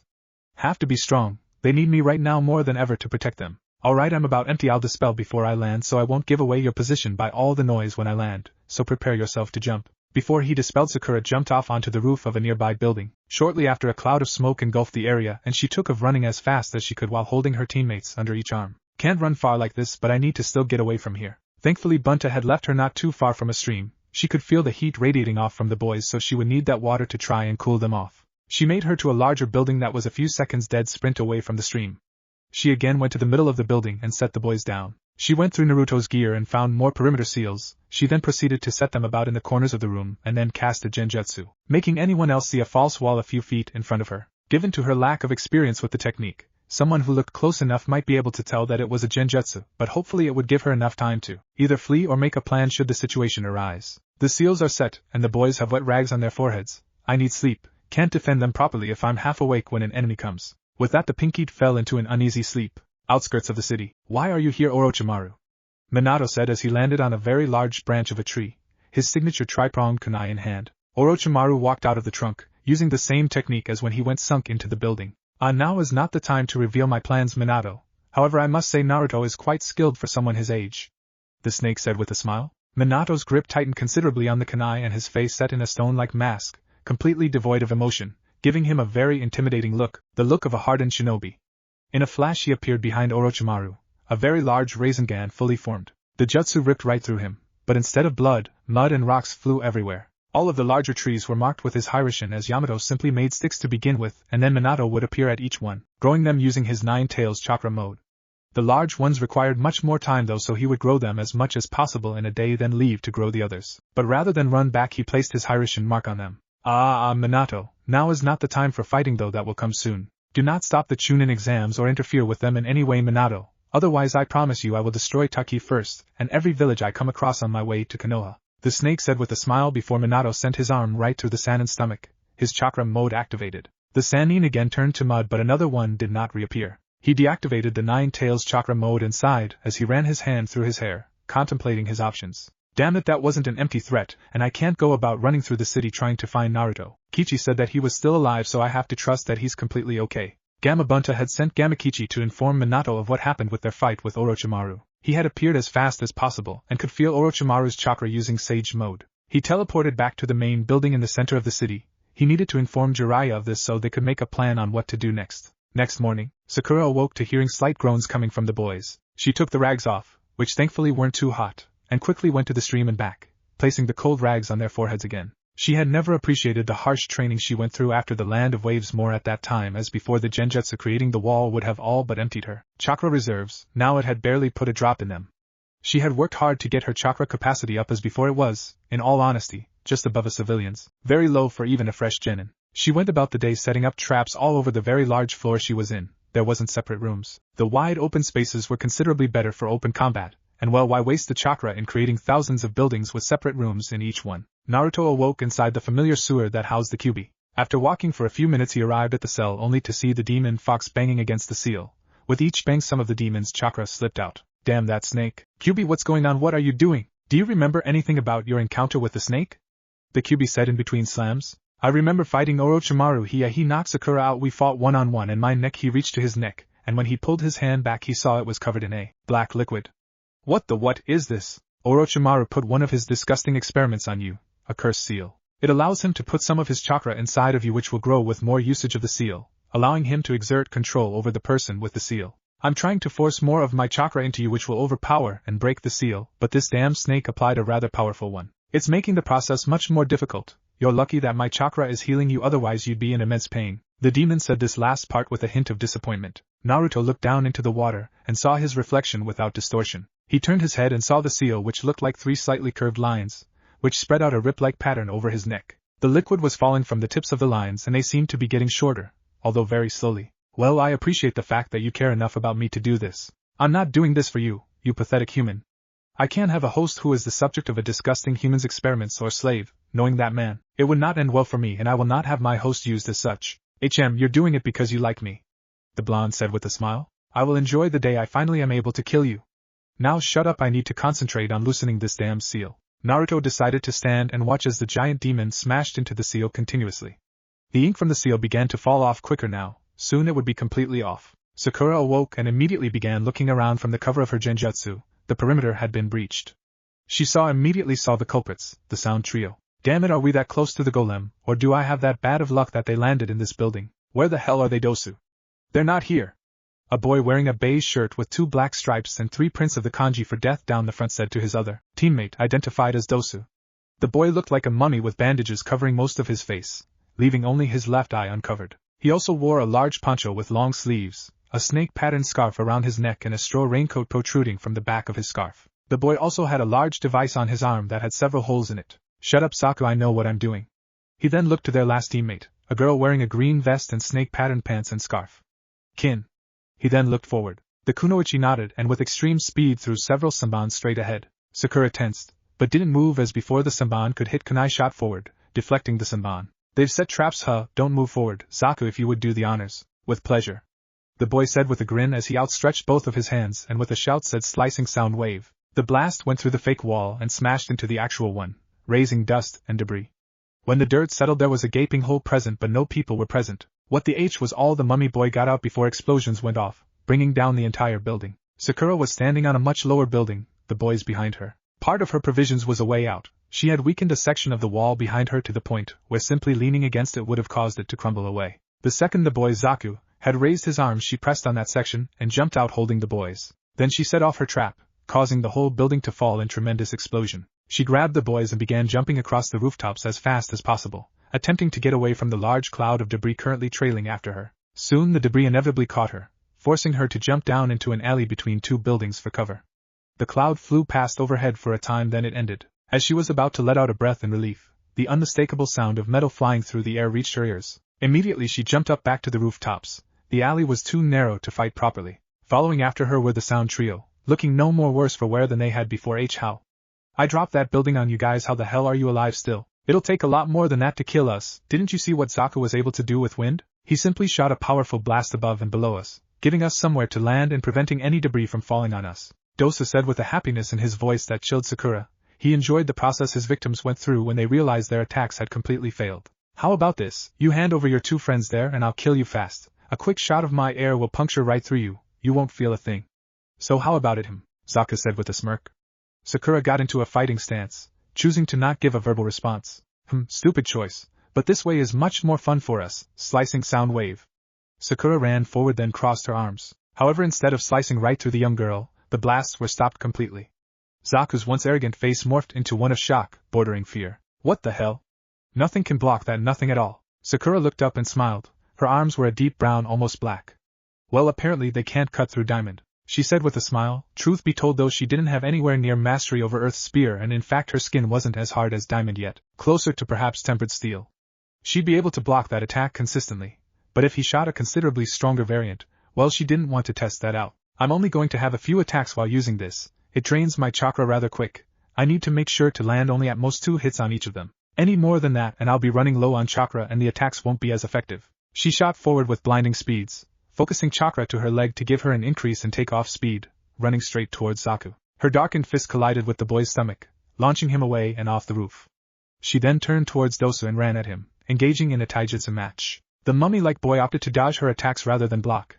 Her jutsu was deactivated, but he knew she'd use it the second she saw an opening. She couldn't seem to land a hit on the boy. Every punch and kick she threw the boy dodged, but he hadn't gone on the offense yet. Unfortunately, she didn't know Dosu's ability with sound control from his gauntlet, and soon her vision doubled. Dosu saw her eyes quickly dart to the left and right. He smiled under his wrappings and threw a punch, catching the pink-haired girl right in the jaw. As her body turned, though, she grabbed the hand he had punched with and turned more, pulling the boy with her. She caught her footing and continued the initial turn until she threw him right into the last remaining team member, sending both teens off the edge of the building, joining their other teammate. Sakura jumped down, throwing kunai at the trio, who were still gathering their bearings during her descent. The kunai were to separate the group, which they did, and once she landed she dashed towards Kin, who only had time to put her arms up in a measly defense that the pinks-haired kunoichi broke through easily using Earth's spear, the attack completely shattering Kin's right arm as that had been the one to take the full force. She then changed direction and went after Dosu as Zaku was still on the ground recovering from the blow. She and the boy again engaged in a fierce taijutsu match, the boy again dodging the attacks. She was more aiming to hit his gauntlet than him, as she had not wanted to got through a repeat of the effects from the tool. The lashed out with a low kick that was a feint, as instead of completing the kick she placed it down and pulled her body forward, extending her reach and slammed her fist into the gauntlet. Unfortunately, she hadn't been 100% sure that the attack would hit, but she still cracked the device nonetheless. "Arg my arm, you bitch, I'm going to enjoy killing you," Dosu said with a rage that was unusual for him. He struck forward, but he had not meant for the attack to actually make contact. She had leaned her, and his arm came parallel with her ear. She quickly activated the jutsu on that area of her head to hopefully lessen the damage caused, which somewhat worked. She saw double again and went off balance slightly, but it was nothing the young kunoichi couldn't handle. "Fine, I can't accurately hit him, then I'll go for a wide area attack." She leaped back, then dashed forward and jumped into the air, planning on landing with an axe kick that would have created a decent-sized crater had Zaku not used his wind to soften the ground so much that she instead sunk her leg down to her thigh in the soft ground. Zaku was having a lot of trouble standing up. In fact, he was positive that the punch had broken some ribs and possibly ruptured some organs, so all he could do at that point was shoot his air into the ground, as he couldn't move all too well. But even doing that was enough, as Sakura was struggling to pull her leg out. By this time Kin had recovered and threw 2 saban that landed behind Sakura. The 2 saban had bells attached to them that gently jingled in the breeze. The sound hit Sakura and her arms almost gave out as the world tripled. "Good job, Kin, time to finish this," Dosu said as he flicked his gauntlet, and watched as Sakura's eyes widened as his technique hit her, and she fell backwards. Dosu walked over to Zaku and helped him up. "Alright, finish her, Zaku," Dosu said, sounding very pleased that they'd be able to carry out their mission now. Sakura had managed to get back on her elbows after she had lost her breakfast, the sounds giving incredible vertigo. She could see Zaku raise his arm and activated Earth's spear on as much of her body as possible before the wind hit her, sending her through a building. "There's no way she survived that. Now hurry up and go kill those kids." He then leaned over and spat out blood. "Fuck, I need to be healed." He spat up a much larger glob of blood. "That stupid bitch," Zaku said, his breathing and talking becoming more labored with each word. Before the trio could take another step, they felt fear. Fear like they had never felt before, as a roar rang out. An evil, demonic, monstrous roar rang out and shook them to their core, and then a red blur landed in front of them and stood up, looking at the trio. They saw a blonde-haired teen with blood-red eyes. His pupils were now horizontal slits, his whisker-like marks had grown and became darker, his lips gained a black outline, and his canines had grown longer and sharper. But the most noticeable change was the red shroud surrounding him, with 3 tails swaying behind him. The chakra that was rolling off of the blonde-haired teen was even more oppressive than Orochimaru's, causing the trio to almost shake with fear. His tail shot out behind him, wrapping around his teammate and bringing her forward. The chakra spurred her awake, and she gasped when she saw Naruto. Sakura had various gashes all over her body, with a large concentration of them on her stomach. There was blood coming from her ears and her cheek was swollen slightly. Overall she looked like close to death. Covered in blood, visibly weak and pale. Naruto felt his rage grow and a nub of a fourth tail began to grow. Moments earlier, Naruto's psyche. Hurry up furball, I don't know how much time has passed, I need to make sure my friends are okay. Silence you insolent worm, I am not doing this for you, I am doing this to ensure I don't become a slave, now stay quiet damn it. Alright, don't hurt yourself big guy. Naruto said with a snicker as the QB was slamming into the gate with much more force than before. Definitely going to need Tusan to look at the seal afterwards. He's pumping quite a bit of his chakra into me. Can't be good for the seal, I don't want him to be able to exert any more influence on me than he already has. He looked into the water and saw the seal fall away faster and faster, ink trailing down his body. With one last mighty slam the seal broke. Naruto shouted in pain, he felt like his neck had just been branded as the seal popped off. The quick burst of pain was enough to drop him to his knee as he shouted, "Fuck that hurt, anyways time to leave. I know you did this for yourself, but thank you QB. Naruto wait. What's up?" The QB smiled and let out a roar then, with much more force than before, smashed into the seal, causing it to visibly bend forward. His chakra shot out and immediately consumed Naruto, who screamed in pain as the chakra wrapped around him. His eyes shot open and the chakra engulfed him. His mind went blank for an instant as all he felt was burning. He was faintly aware of a sound coming from his throat that sounded like the QB's demonic roar. His body moved on its own at first, and he was over the building landing on the floor. He saw the sound trio and saw the trail of carved earth. He knew who was at the end of that trail. Seeing her in that shape caused him to feel rage even greater than when he saw Sasuke fall. He wanted to tear these guys apart limb by limb. Kill them Naruto, destroy them, coat the streets with their blood. Do it. Look at what they've done to your friend. She's half dead. She's going to die Naruto. Because of them. Kill them. Kill them. Kill them Naruto. His tails shoot forward and impaled them, going through their stomachs, slowly cooking them from the inside out. He lifted his tails, raising the trio, causing them to scream even louder in pain. Their throats sounded as if their throats were being ripped to shreds. Relish that sound Naruto, take joy in that power you feel now, that you were able to make those who've done your friend harm suffer. He put them back down, withdrew his tail from their stomachs, then engulfed their heads.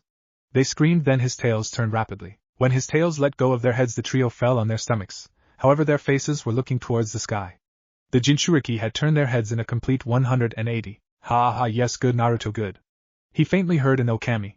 But it seemed far away. All the boy could focus on was the pain and rage. That was until he felt another chakra almost as evil as his own. He looked up to the roof and saw purple swirls of chakra, then his best friend jumped down, covered in glowing red markings that soon turned black, but the swirls of chakra remained. He's fallen to Orochimaru. End him, he is a threat to you now. The boy is a demon Sasuke. Use your new power and end him. He's not human, look at what he did to the others. Kill him Sasuke. The boys looked at each other and ran toward one another with speeds impossible to keep track of and engaged in a ferocious taijutsu match. Each boy lost to the demons in their heads. Elsewhere, for once Shikamaru was not having a troublesome day. His team had found the other team that had the same tag. A group of genin from Kumo and Team 10 easily defeated the Kumonin without breaking a sweat. The lazy genius trapped one while Ino started a fight between the other two, then Choji dropped all of them with his human boulder. Now all that was left was to find the golem. Well, unfortunately for the Nara, having a non-troublesome day was not possible in their line of work. The oppressive chakra hit them like a truck, causing them all to immediately stop dead in their tracks. What is that? Ino said, her voice wavering. Don't you guys remember? Both Ino and Chuji shook their heads no. Remember when Hokage-sama was gaining control of the Kyuubi's chakra? It felt like this, but not as oppressive and evil. It's obviously not Hokage-sama. Okami, we need to go check it out. Shikamaru, Naruto-kun is in trouble. Yes Shikamaru, this can't be good, something bad is happening over there. Choji said, worry etched into his features. Troublesome, fine let's go. The trio took off much faster than before, the chakra becoming more and more vile with each step. They landed on the rooftop of one of the few remaining buildings, the sight shocking them. Below them Naruto and Sasuke were fighting fiercely, moving at incredible speeds and causing massive amounts of destructions. Lightning gun, wind cannon, a giant bolt of lightning shot from Sasuke's hand. Naruto put his hands in front of himself and thrust them forward, launching a large distortion in the air that ripped apart everything that it passed. The two techniques met and the lightning bolt dissipated, but the wall of wind continued, just barely missing Sasuke. Lightning blast.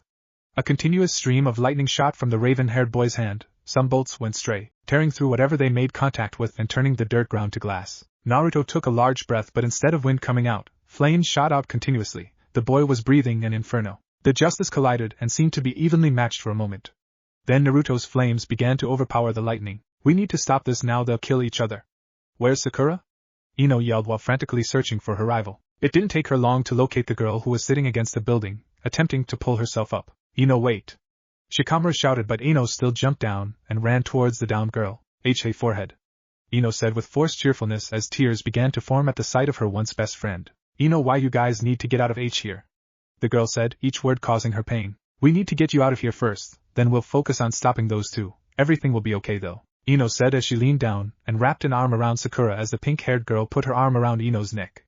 Ino stood back up, bringing Sakura with her. Choji, go watch over them. I'm going to stop Naruto. Once I do, I need you to try and stop Sasuke, alright? Alright, be careful, Shika. The two boys took off in opposite directions. Choji landed next to the girls and Shikamaru landed behind Naruto. Shadow Possession Jutsu. His shadow stretched out and connected with Naruto's. At the same moment, Choji's arm and hand grew to large sizes and he wrapped his hand around Sasuke, leaving only the boy's head popping out. Sakura, is there any chakra suppression seals? I can't hold him much longer. As it was, the boy was already beginning to stretch as Naruto struggled to move. Let go of me, Naruto yelled. Oh crap, he's strong, I can't hold him much longer either, we need to knock them out. Choji said. Enough, let go of me. And with that, Sasuke broke Choji's hold on him, forcing the boy's hand opened. Time to end this.